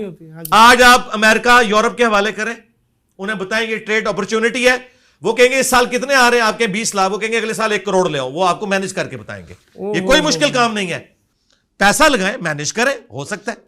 جن کے ذاتی کاروبار ہیں انہوں نے اتنی فرنچائزز دنیا میں نہیں کھولنی ہیں. آپ مثالیں دیتے ہیں جی, اتنے دنوں میں یہ ہوا جی, چائنا نے جی 2 ہفتے کے اندر اتنے بیڈز کا ہاسپٹل بنا دیا. کیوں بنایا؟ ہاں, سعودیہ ہوتا تو ان سے تو نہیں بننا تھا بھائی, نہیں بنتا بنواؤ. تمہیں اللہ نے ریسورسز اس لیے دیے تھے, اور صحرا ہے, خالی ہے بہت. اور میں آپ کو بتاؤں, دنیا میں لاکھوں لوگوں کا حج ان کی وجہ سے رہ رہا ہے. وہ بیچارے پیسے جوڑتے ہیں, وہ کہتے ہیں اگلے سال آؤ, اگلے سال 5 لاکھ بانٹ جاتا ہے, وہ بیچارے کر نہیں سکتے. یہ کام بالکل نہیں ہونا چاہیے, آپ رکھیں. اب آئیں وہ جو آپ نے کہا کہ طواف کعبہ میں احرام پہن کے, جی بالکل احرام پہن کے کریں. احرام آپ احرام کی نیت کے بغیر بھی 2 چادروں میں پھیر سکتے ہیں. نبی علیہ السلام کا عمومی لباس ہی 2 چادریں تھا. یہ صرف احرام کی حالت میں نہیں, نبی علیہ السلام نے جامعہ ترمذی ابو داؤد میں موجود ہے, نبی علیہ السلام اس حال میں برآمد ہوئے کہ آپ نے گرین کلر کی تہمت اور گرین کلر کی اوپر چادر اوڑھی ہوئی تھی. اس طریقے سے بخاری مسلم میں آپ کو وائٹ کلر کی بھی ملے گی. یہ نبی علیہ السلام کا عمومی لباس تھا, کرتا یا چادر اور نیچے تہمت. لہٰذا یہ جو احرام ہے نا, احرام اس وقت اپلائی ہوگا جب آپ نیت کریں گے عمرے کی, پھر اس کی پابندیاں ہوں گی. ورنہ عام حالت میں اگر آپ احرام کے ساتھ چلے گئے اندر اس لیے کہ وہ طواف کعبہ وہاں کرنے دیں گے, یہ آپ کا رائٹ ہے. یہ سعودی حکومت کا یہ کام نہیں ہے کہ لوگوں کو یہ مجبور کرے کہ بھئی تم نے دوسری بلڈنگ کے اوپر جانا ہے, فلانا تیسری بلڈنگ کے اوپر جانا ہے. یہ ریسٹرکشن اسلام میں بالکل نہیں ہے. آپ کیپیسٹی بڑھائیں. اچھا, ایک کوئی قریبی دوست یا بندہ کنڈے کی بجلی استعمال کرا ہوا, اور ہمیں پتہ ہے, اس نے بھی بتایا ہوا ہے بھائی بجلی کا بل بہت آ رہا ہے اس لیے کنڈا ڈالا ہوا ہے, اور اس کے اے سی میں آپ بیٹھے ہوئے ہیں, اس کے پنکھے میں آپ بیٹھے ہوئے ہیں, مستفید آپ بھی ہو رہے ہیں. تو یہ کس زمرے میں آئے گا آپ کے حساب سے؟ کیونکہ وہ چوری کر رہا ہے اور آپ کو پتہ ہے یہ چوری ہے, اور اس کی ٹھنڈک لے رہے ہیں آپ. دیکھیں, کسی ایک خاص موقع کے اوپر تو اس کے اوپر کوئی شرعی فتویٰ نہیں لگے گا, لیکن اگر آپ کو یہ سب کچھ پتہ ہے اور اس کے باوجود آپ مزہ لینے وہاں گئے ہیں, پھر تو حرام ہے. لیکن اگر آپ صلہ رحمی کے لیے گئے کہ مثلاً آپ کا کام تھا, وہ آپ کی بہن کا گھر ہے, آپ اپنے بہنوئی کو ملنے گئے ہیں, اب آپ اس کو یہ نہیں کہہ سکتے کہ تو چرس کا کاروبار کرتا ہے, تو بینک کے اندر جاب کرتا ہے, تو نے تو کنڈا لگایا ہوا ہے. یہ معاملہ وہ اللہ تعالیٰ کو خود جواب دیا ہے, اس کا وبال اس کے اوپر ہوگا. لیکن اگر آپ وہاں چسکے کے لیے بیٹھتے ہیں کہ میں بھی ٹھنڈک لے کے یہاں بیٹھوں, 5 منٹ کے لیے آیا تھا, جی 5 منٹ کے لیے آیا تھا, لیکن میں 5 دن رہوں گا, چلو میں اپنی گرمیاں گزاروں, پھر تو بالکل حرام ہے. اور اس کو سپورٹیو حدیث ہے صحیح مسلم میں, گناہ وہ جو تیرے دل میں کھٹکے اور تو اس بات سے آر محسوس کرے کہ لوگ اس پر مطلع ہو جائیں گے. واہ, یہ گناہ کی ڈیفینیشن ہے. واہ, اور یہ فارمولا چورس سیٹیں یہ سب پہ لگ رہی ہے, جی سب, صرف چوری کے بجلی پہ نہیں لگ رہی, چوری کی گاڑی پہ, جی کوئی فراڈ کے مال پہ, بالکل, کوئی زمین ہتھیالی ہے, یہ ساری چیزوں قرآن میں واضح ہے وَتَعَاوَنُوا عَلَى الْبِرِّ وَالتَّقْوَى وَلَا تَعَاوَنُوا عَلَى الْإِثْمِ وَالْعُدْوَانِ. نیکی اور پرہیزگاری کے کاموں میں ایک دوسرے کی مدد کرو, برائی میں نہیں کرنی. عورتوں کا کار چلانا, بائک چلانا, آج کل رکشے بھی چلا رہی ہیں کمرشل, ہم نے دیکھا ہے پیچھے سواریاں بیٹھی, غیر محرم سارے بیٹھے ہوئے ہیں. اب وہ دیکھ بھی رہے ہیں, ظاہر ہے ہر بندے کا اپنا ایک کردار ہے, تو وہ لیکن بیچاری وہ مجبوراً چلا رہی ہے. ظاہر ہے عورت باہر نکلتی ہے, عورت, میرا ایک ذاتی ایک چیز ہے جو میں سمجھتا ہوں, عورت غیرت میں مرد سے زیادہ ہوتی ہے, لیکن وہ جب نکلتی ہے اس کی کوئی بہت زیادہ مجبوری ہے تب نکلی ہے بھائی وہ. تو ایسی سچویشن میں عورت کیا کرے؟ مطلب بائک گاڑی اور چیزیں چلانا, کیونکہ بائک پہ بھی تھوڑا سا کھلا بیٹھنا پڑتا ہے, تھوڑا مردوں کی طرح, یہ بھی بائک کے پیچھے لگ جاتی ہیں اس طرح کی بدتر. دیکھیں, پہلی تو بات میں آپ کی سیکنڈ کروں گا کہ عورت مرد سے غیرت میں زیادہ نہیں, بہت زیادہ ہوتی ہے, کوئی کمپیریزن ہی نہیں ہے. اللہ تعالیٰ نے اس کی نیچر میں رکھا ہے, اس کا نام ہی عورت ہے, پردے کی چیز. اللہ نہ کرے کہ ایسا کسی عورت کے اوپر مشکل وقت آئے کہ وہ رزق کمانے کے لیے باہر نکلے. اسلام میں تو عورت کی زندگی ایک ملکہ والی زندگی ہونی چاہیے, ملکہ والی زندگی. یہ معیشت کی ساری ذمہ داری مرد کے اوپر ہے. الرجال قوامون علی النساء, مرد حاکم ہے عورتوں پر بسبب اس کے کہ وہ ان کا سارا خرچہ اٹھاتے ہیں. اگر معذور ہو مرد اگر معذور ہو تو سب سے پہلے تو یہ ہے کہ وہ معذور شادی سے پہلے ہے یا بعد میں ہے؟ شادی کے بعد ہو گیا, ایکسیڈنٹ شادی کے بعد ہو گیا, پیرالائز ہو گیا. تو اس معاشرے کی ذمہ داری ہے, حکومت کی ذمہ داری ہے کہ اس کے ساتھ ایسے معاملات کرے, اس کا خرچہ لگائے. یہ جو لوگ اربوں سنبھالے بیٹھے ہوئے ہیں, ان کی زکوٰۃ کروڑوں میں بنتی ہے, 1 ارب پہ 2.5 کروڑ زکوٰۃ بنتی ہے. بالکل صحیح. یہ اس معاشرے کی ذمہ داریوں سے سپورٹ کرے. لیکن اگر عورت کو پھر بھی نکلنا پڑتا ہے تو وہ اپنے حجاب کا اہتمام کرے اور کسی ایسی جگہ پہ نہ جائے کہ جہاں اس کے ساتھ کوئی اس قسم کا مس ہیپ ہونے کا معاملہ ہے. کوشش کرے کہ ایسی جاب کرے جو عورتوں والی جاب ہو. اب یہ جو آپ نے کہا نا بائک چلانا, بھائی جب سے یہ پیٹرول اتنا مہنگا ہے, گاڑی تو ہر بندہ افورڈ نہیں کر سکتا کہ وہ اپنے بچوں کو اسکول بھیجے. میں تو اب اپنے جہلم شہر میں دیکھتا ہوں کتنی عورتیں پورا نقاب برقع کیا ہوا ہے انہوں نے, اور وہ اپنے بچوں کو موٹر بائک پہ خود چھوڑتی ہیں اسکول. بہت اچھا کام ہے. دودھ پیتے بچوں کا پیشاب پاک ہم سنتے ہیں کہ بھائی بچے کو پیشاب پاک ہے. پیشاب تو پیشاب ہے. الٹی بھی کہتے ہیں کہ بھائی کوئی بات نہیں, دودھ پیتا بچہ ہے, کچھ ایسی چیز تھوڑی کھاتا ہے کہ کوئی غلط چیز ہو. صحیح ہے, نماز بھی پڑھ لو. تو اس پہ کیا معاملہ ہے شرعی؟ دیکھیں الٹی والا جو معاملہ ہے نا, یہ تو فقہ حنفی والوں نے اجتہاد کیا ہوا ہے. الٹی کا نجس ہونا کہیں سے کوئی ثابت نہیں ہے. پیشاب تو ظاہر ہے نجس ہے, چھوٹے بچے, جی چھوٹے بچے کا بھی نجس ہے. صرف اس میں یہ ہے کہ نبی الاسلام کی حدیث ہے بخاری میں سنن ابی داؤد کے اندر کہ اگر لڑکی کا پیشاب ہے تو آپ نے اسے پورے اہتمام کے ساتھ, یعنی لڑکی اور لڑکے کے اعتبار سے یہ فرق کیا گیا ہے نبی الاسلام کی تعلیمات کی روشنی میں کہ اگر لڑکی کا پیشاب ہے تو اسے پورے اہتمام کے ساتھ دھونا ہے, اور اگر لڑکے کا پیشاب ہے تو اس پہ چند چھینٹیں مار لینا کافی ہے. اس سے بعض لوگوں نے رزلٹ نکال لیا کہ شاید پاک ہے. پاک نہیں ہے ناپاک, اس لیے پانی اس پہ آپ ڈال رہے ہیں. اور یاد رکھیے گا ابو داؤد ترمذی میں حدیث ہے کہ پانی کو کوئی چیز ناپاک نہیں کرتی. پانی ایک سمجھ لیں ایک ایسی چیز ہے جو کسی چیز پہ بھی آپ ڈالتے ہیں نا اس کو پاک کر دے گی, خود ناپاک نہیں ہوتا پانی. ٹھیک ہے, اس لیے اللہ تعالیٰ کہتا ہے میں نے آسمان سے پانی نازل کیا جو پاکیزہ ہے. علی بھائی کچھ لوگوں کو عادت ہوتی ہے الٹا سونے کی, وہ سوتے ہی ان کو نیند ہی الٹا آتی ہے, اور کچھ الگ الگ طریقے ہیں. کچھ یوں ہو کے سکڑ کے سوتے ہیں, کچھ لوگوں کو عادت ہوتی ہے. جیسے ایک سلمان خان ہے انڈیا میں, وہ بولتا ہے بھائی مجھے بیٹھ کے سونے کی عادت ہے, مجھے بیڈ سے زیادہ کمفرٹیبل, میں کسی اچھے صوفے پہ بیٹھ کے ٹیک لگا کے سو جاتا ہوں, اس میں مجھے زیادہ آسانی ہے. تو یہ اس طریقے سے سونا کیسا؟ اور کچھ لوگ کہتے ہیں غلط خواب آئیں گے اس اینگل پہ سو گے, گردن میں وہ جو اٹھنے کی کوشش کرتا ہے بندہ اٹھ نہیں پاتا, اس کو پتہ نہیں کیا کہتے ہیں انگریزی میں, یہ ساری چیزیں. تو اس کو ذرا کنکلوڈ کریں. دیکھیں صرف ایک طریقہ ہے سونے کا جس کی ممانعت ہے, وہ کیا؟ وہ ابو داؤد اور سنن ابن ماجہ میں حدیث ہے کہ ایک صحابی کہتے ہیں کہ میں پیٹ کے بل لیٹا ہوا تھا, ایک شخص میرے پاس آیا, اس نے میرے پاؤں پہ اپنے پاؤں سے ٹھوکر ماری اور کہا اٹھ, یہ جہنمیوں کا طریقہ ہے. وہ کہتے ہیں میں نے ایسے اٹھ کے دیکھا تو وہ اللہ کے محبوب صلی اللہ علیہ وآلہ وسلم تھے, کیونکہ جہنمیوں کو بھی جہنم میں الٹے پیٹ لٹا کے ان کی پھینٹی لگائی جائے گی. بولے اعوذ باللہ تعالی. الٹے پیٹ سے مراد جو یوں, اللہم اجرنا من النار, الٹے پیٹ وہ یوں پیٹ کے بل. اچھا پیٹ کے بل لیٹنا منع ہے, صحیح ہے. بس اس کو چھوڑ کے ہر طرح آپ لیٹ سکتے ہیں, آپ کی مرضی ہے. دائیں کروٹ لیٹیں, بائیں کروٹ لیٹیں. ہاں سنت ہے دائیں کروٹ لیٹنا, لیکن بائیں کروٹ بھی آپ لیٹ سکتے ہیں. ممانعت کوئی نہیں, ممانعت جس چیز کی ہے وہ پیٹ کے بل لیٹنے کی ہے.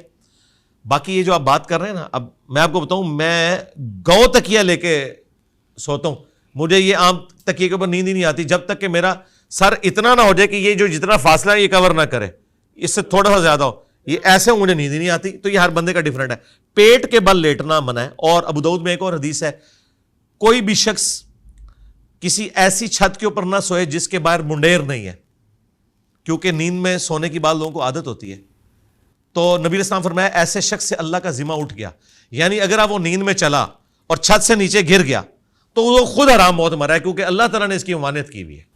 اس کو پتہ ہی نہیں ہے. نہیں پتہ نہیں ہے میرے بھائی, اس نے پتہ ہونا چاہیے اسے کہ نبی علیہ السلام نے منع فرمایا ایسی چھت پہ سونے سے, صحیح پہلے ہی منع کر دیا. صحیح ہے, صحیح ہے. ہاں تو کیوں چڑھا ہے اوپر, وہ بالکل ٹھیک, نہیں سو سکتا وہاں پہ. یہ عادت ہوتی ہے, یہ عادت ہوتی ہے لوگوں, بالکل صحیح ہے. کہ نبی علیہ السلام نے فرمایا 3 لوگوں سے اللہ تعالیٰ نے قلم اٹھا لیا ہے. ایک شخص جو سویا ہوا ہے, مجنون ہے, اور جو نابالغ ہے. لیکن یہ جو کیس ہے نا کہ آپ ایسی چھت پہ سو رہے ہیں, یہ تو آپ کے اختیار میں ہے نا. اختیار میں. نبی علیہ السلام فرمایا کہ جس نے بغیر 4 دیواری والی چھت کے اوپر سویا, اللہ کا ذمہ اٹھ گیا اس سے. صحیح ہے, صحیح ہے. گونگے اور بہرے شخص کے بارے میں وہ کیا رہا ہے؟ اگر وہ اشاروں میں گالیاں دیں, ان کی بھی کچھ اشارے ہیں, آئیڈینٹیفائی میں ریپیٹ نہیں کر سکتا, وہ ہیں, مجھے پتا ہے, چھوڑے. تو وہ باقاعدہ گالی ہے. ہمیں تو ہمارے پڑوس میں ایک بیچارہ ایک گونگا رہتا تھا, تو ہم بچپن میں چھڑتے تھے, اور وہ اس کا دوست بھی ہم دیکھتے تھے آ کے نا آپس میں وہ یوں کر کے اس سے کمیونیکیٹ کرتا تھا, اور میں کھڑکی میں کھڑا ہوا دیکھ رہا ہوں آدھا ایک گھنٹہ وہ باتیں کر رہا ہے, پتہ نہیں کیا کر رہا ہے. اللہ نے ایک حرص دی ہوئی ہے انہیں اشاروں میں, پتہ نہیں کیا سلیپ اسٹک. اور میں یہ سمجھتا ہوں سب سے بڑی زبان ہی اشارے کی ہے, کیونکہ ہم بہت سے ممالک جاتے ہیں تو انگلش یا ان کی لینگویج میں پھنستے ہیں, اٹلی وٹلی میں, تو ہم وہاں اشارے میں بات کرتے ہیں تو سمجھتے ہیں ظاہر ہے اشارے کی زبان. تو اس طرح اگر گالی دینا تو کیا اس کا بھی وہی معاملہ؟ ظاہر ہے 100%. ان کو تو پتا ہے وہ کیا کر رہے ہیں. ہاں, اور معذرت کے ساتھ آپ جس شہر سے ہیں وہاں سے تو جو گونگے اور بہرے نہیں ہیں وہ بھی ہاتھ کے اشاروں سے گالیاں دیتے ہیں. ہاں بھائی. اور بلکہ وہ کراچی کا ایک بڑا مشہور پرینکر ہے, میں نے اس کو دیکھا ہے, وہ وہ اشاروں سے گالیاں دیتا تھا, ایک دو بار اس کی پھینٹی بھی لگنے لگی ہے. ہاں ہاں باقی کون پتہ, وہ ابھی اس وقت میرے سامنے بیٹھا ہے اس لیے میں کہہ نہیں. یار علی بھائی آپ یقین کریں, آپ میرا کوئی بھی پرینک اٹھا کے دیکھیں, اگر گالی ہے نا, میں نے اپنا کام چھوڑ دینا, یہ کام نہیں کیا, بلیو میں. یہ جو ہوتا ہے یہ لعنت والا ہے. ارے یار علی بھائی کچھ ہمارے میں نے دیکھی بھی ہے, ہم بھی ایک جن تھے پرانے, آج ہم دیو ہے, ہمارا بھی لے لے یار. آپ دیو ہیں, ہم دیو کے بھی پیو ہیں. جناب علی, مان لیا. جناب علی, بات یہ ہے میں اپنی آن کیمرہ غلط کاموں سے توبہ کرتا ہوں.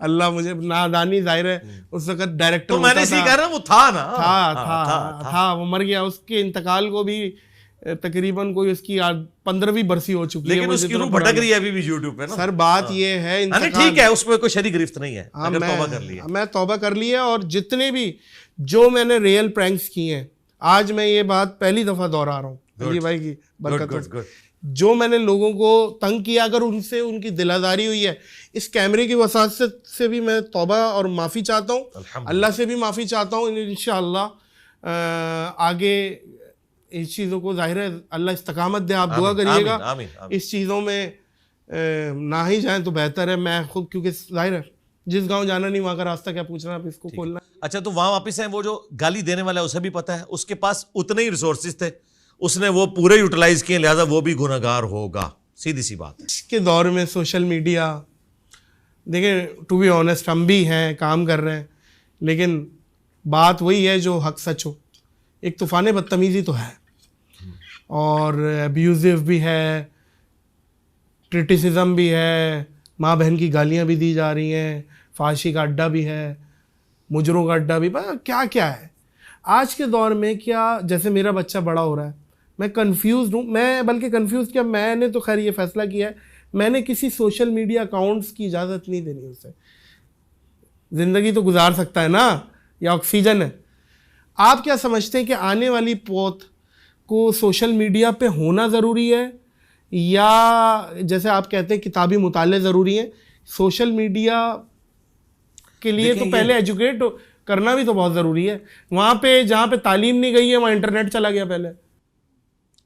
دیکھیں یہ بالکل نان سینس اپروچ ہے کہ کسی چیز کے نقصانات کی وجہ سے آپ اسے مکمل طور پر بین کر دیں.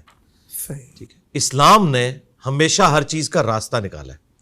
اب دیکھیں اللہ تعالیٰ نے ایک سیکس کا ایلیمنٹ انسان کے اندر رکھا ہے, لیکن اس کو نکالنے کا راستہ نکاح کا ہے. یہ نہیں کہا کہ اپنے آپ کو خسی کر لو. بخاری مسلم حدیث ہے, صحابہ کرام نے حضور سے پوچھا یا رسول اللہ ہم اپنے آپ کو خسی کرنا چاہتے ہیں, آپ نے فرمایا اس کی اجازت نہیں ہے. بخاری مسلم حدیث ہے, اے نوجوانوں کے گروہ, جس میں استطاعت ہے وہ نکاح کرے, اور جو نکاح نہیں کر سکتا وہ روزے رکھ کے اپنی شہوت کو ٹھنڈا کرے, لیکن اپنے آپ کو خسی نہیں کر سکتا. ایک نیچرل چیز ہے. دنیا میں جتنی بھی اس قسم کی چینجز آتی ہیں ان کے اوپر شرعی فتویٰ لگانے کے لیے ضروری ہے کہ وہ 100% حرام ہو. مجھے بتائیں, ٹی وی اس کا نیگیٹو یوز بھی ہو رہا ہے. دیکھیں ناک پہ مکھی بیٹھی ہے تو ناک تو نہیں کاٹنا آپ نے, مکھی کو اڑا رہا ہے. واہ واہ واہ. سوشل میڈیا اگر آپ سمجھتے ہیں اس میں کوئی گندگی ہے, ایک مثال میں بھی دے دوں. ہاں جی, اناڑی ڈرائیور نے مرسیڈیز ٹھوک دی تو ڈرائیور کی غلطی ہے, یہ بات تو ہے, لیکن بڑھتی جا رہی ہے, بہت زیادہ خرافات ہیں. سلطنت عثمانیہ کی تباہی کی سب سے بڑی وجہ یہ تھی کہ وہ جو جدید دور کے تقاضے تھے نا ان کا وہ خیال نہیں رکھ سکے. وہ اسی چکر میں پڑے رہے کہ یہ توپ کے گولے کے اندر سور کی چربی ڈلتی ہے, بس پتہ نہیں اس گولے کو انہوں نے نیچے رکھ کے نماز پڑھنی تھی, تو بس دیکھ لیں پھر آج تک ہم ذلت کاٹ رہے ہیں. تو اس طرح کی جو چیزیں ان کو دیکھنا چاہیے کہ میرے بھائی ہم یہ جو اتنا بڑا فتویٰ لگاتے ہیں کہ اس سے یہ کرنے دوں گا اور آپ کے کرنے سے رکنا کوئی نہیں. Forbidden fruits are always sweet, یہ انگریزی کا محاورہ ہے, منع کیے گئے فروٹ ہمیشہ میٹھے ہوتے ہیں. آپ نے ایجوکیٹ کرنا ہے کہ بھائی یہ غلط ہے, یہ صحیح ہے, آپ نے یہ کرنا ہے, اس سے بچنا ہے. ادروائز اگر آپ کیٹاگوریکل کر دیں گے نا تو آپ اپنے بچوں کو سائیکو کر لیں گے, وہ اس معاشرے میں چل ہی نہیں سکتے. جس طرح آج ہم کہتے ہیں تعلیم کے بغیر اس معاشرے کے اندر آپ ایک پڑھ لکھے طبقے کے اندر اپنی بات نہیں پہنچا سکتے. یہ تو آپ کی بیسک. کیسے فلٹر کریں کہ وہ بچہ غلط چیز نہ دے؟ جی جس طرح آپ خود ہوئے ہیں فلٹر, آپ تو اب ایوالو ہو چکے ہیں نا, تو آپ خود سمجھ سکتے ہیں کہ میں نے اس کو کس طریقے سے کرنا ہے. یہ جو آپ بند کرنے والی بات کر رہے ہیں نا, میں نہیں کہہ رہا, میں اس کا حل اس کا یہی ہے نا کہ وقت کے ساتھ ساتھ انسان لرن کرتا ہے. میں کہہ رہا ہوں حل کیا, آنے والی پوت کیا انہیں بھی یوٹیوب کا اکاؤنٹ ایجوکیٹ کرنا ضروری ہے؟ جس طرح عامر خان نے یہ ایجوکیٹ کیا چھوٹے بچوں کو تارے زمین پر، جی اس نے ایجوکیٹ کیا، اس طرح ہمیں بھی ایجوکیٹ کرنا چاہیے. یہ آپ نے ایجوکیٹ کرنا ہے. آپ نے یہ نہیں کہنا کہ میں نے اپنے بچوں کو اب مدرسے نہیں بھیجنا، میں نے اپنے بچوں کو قرآن پڑھنے کے لیے نہیں بھیجنا. اچھا علی بھائی، جاتے جاتے کوئی ایک ایسا یادگار میسج جو کہ 100 سال 200 سال بعد بھی کوئی دیکھے، شاید کہ یقیناً آپ بھی نہیں ہوں گے، ہم بھی نہیں ہوں گے، کوئی ایسا میسج دینا چاہیں گے جو ویڈیو فارم میں یاد رہ جائے آپ کا؟ اور بولیں آپ کچھ. بولوں؟ سن لیں گے، کیمرہ بھی سن لے گا. دیکھیں ہمارا تو ایک ہی میسج ہے. قرآن میں ہمیں حکم تھا ایتونی بکتاب من قبل ھذا او اثارۃ من علم ان کنتم صادقین. اے نبی ان سے فرماؤ کہ اگر مجھ سے کوئی بحث کرنی ہے تو کتاب میں کوئی چیز ہے تو وہ لے کر آؤ جو تمہارے پاس اپنی کتابیں الہامی موجود ہیں، یا انبیاء کے آثار میں سے کوئی چیز ہو وہ مجھے پیش کرو اگر تم سچے ہو. اندازہ کریں کہ نبی الاسلام کو اللہ تعالیٰ نے یہ طریقہ سکھایا ہے کہ کتاب و سنت سے بات کرنی ہے. نبی الاسلام نے بھی حجۃ الوداع پہ فرمایا اپنے بعد 2 چیزیں چھوڑ کے جا رہا ہوں، کتاب اور سنت. اور غدیر خم پہ فرمایا قرآن اور اہل بیت. ہم یہ کہتے ہیں کہ آپ بکش مسلمان بنیں اور اپنی نسبت اس شخص کے ساتھ مضبوط کریں جس کی قبر مدینے میں ہے، صلی اللہ علیہ وآلہ وسلم. کیا بات ہے، کیا بات ہے. علی بھائی بہت بہت شکریہ، جزاک اللہ خیر. بڑی مہربانی. اس نفسہ نفسی میں جو سب سے قیمتی چیز کسی کے پاس ہوتی ہے وہ ہوتا ہے اس کا وقت. وقت ہم نے دیا، ہم تو آئے تھے، آپ نے دیا، آپ کی بڑی مہربانی. الحمدللہ ہمارے پاس تو تھا، ہم آ گئے اور آپ نے نکالا، آپ کا بڑا پن. اور اللہ آپ کو استقامت دے، اللہ ہم کو بھی استقامت دے. آمین. بس اللہ راضی ہو جائے. آمین آمین. جب ہم جائیں دنیا سے تو اللہ راضی ہو، بس یہی مشن ہے اور یہی کوشش ہے. معزز خواتین و حضرات، اس پوڈ کاسٹ کو اختتام کریں گے اس دعا، اس یقین، اس اپنے پن کے ساتھ کہ اپنا اور دوسروں کا بہت زیادہ خیال رکھیے گا. 1947 میں ہمیں پاکستان کی ضرورت تھی، آج پاکستان کو ہماری ضرورت ہے. پاکستان کو خصوصی دعاؤں میں یاد رکھیے گا، مجھے دعاؤں میں یاد رکھیے گا، علی بھائی کو دعاؤں میں یاد رکھیے گا. اللہ حافظ.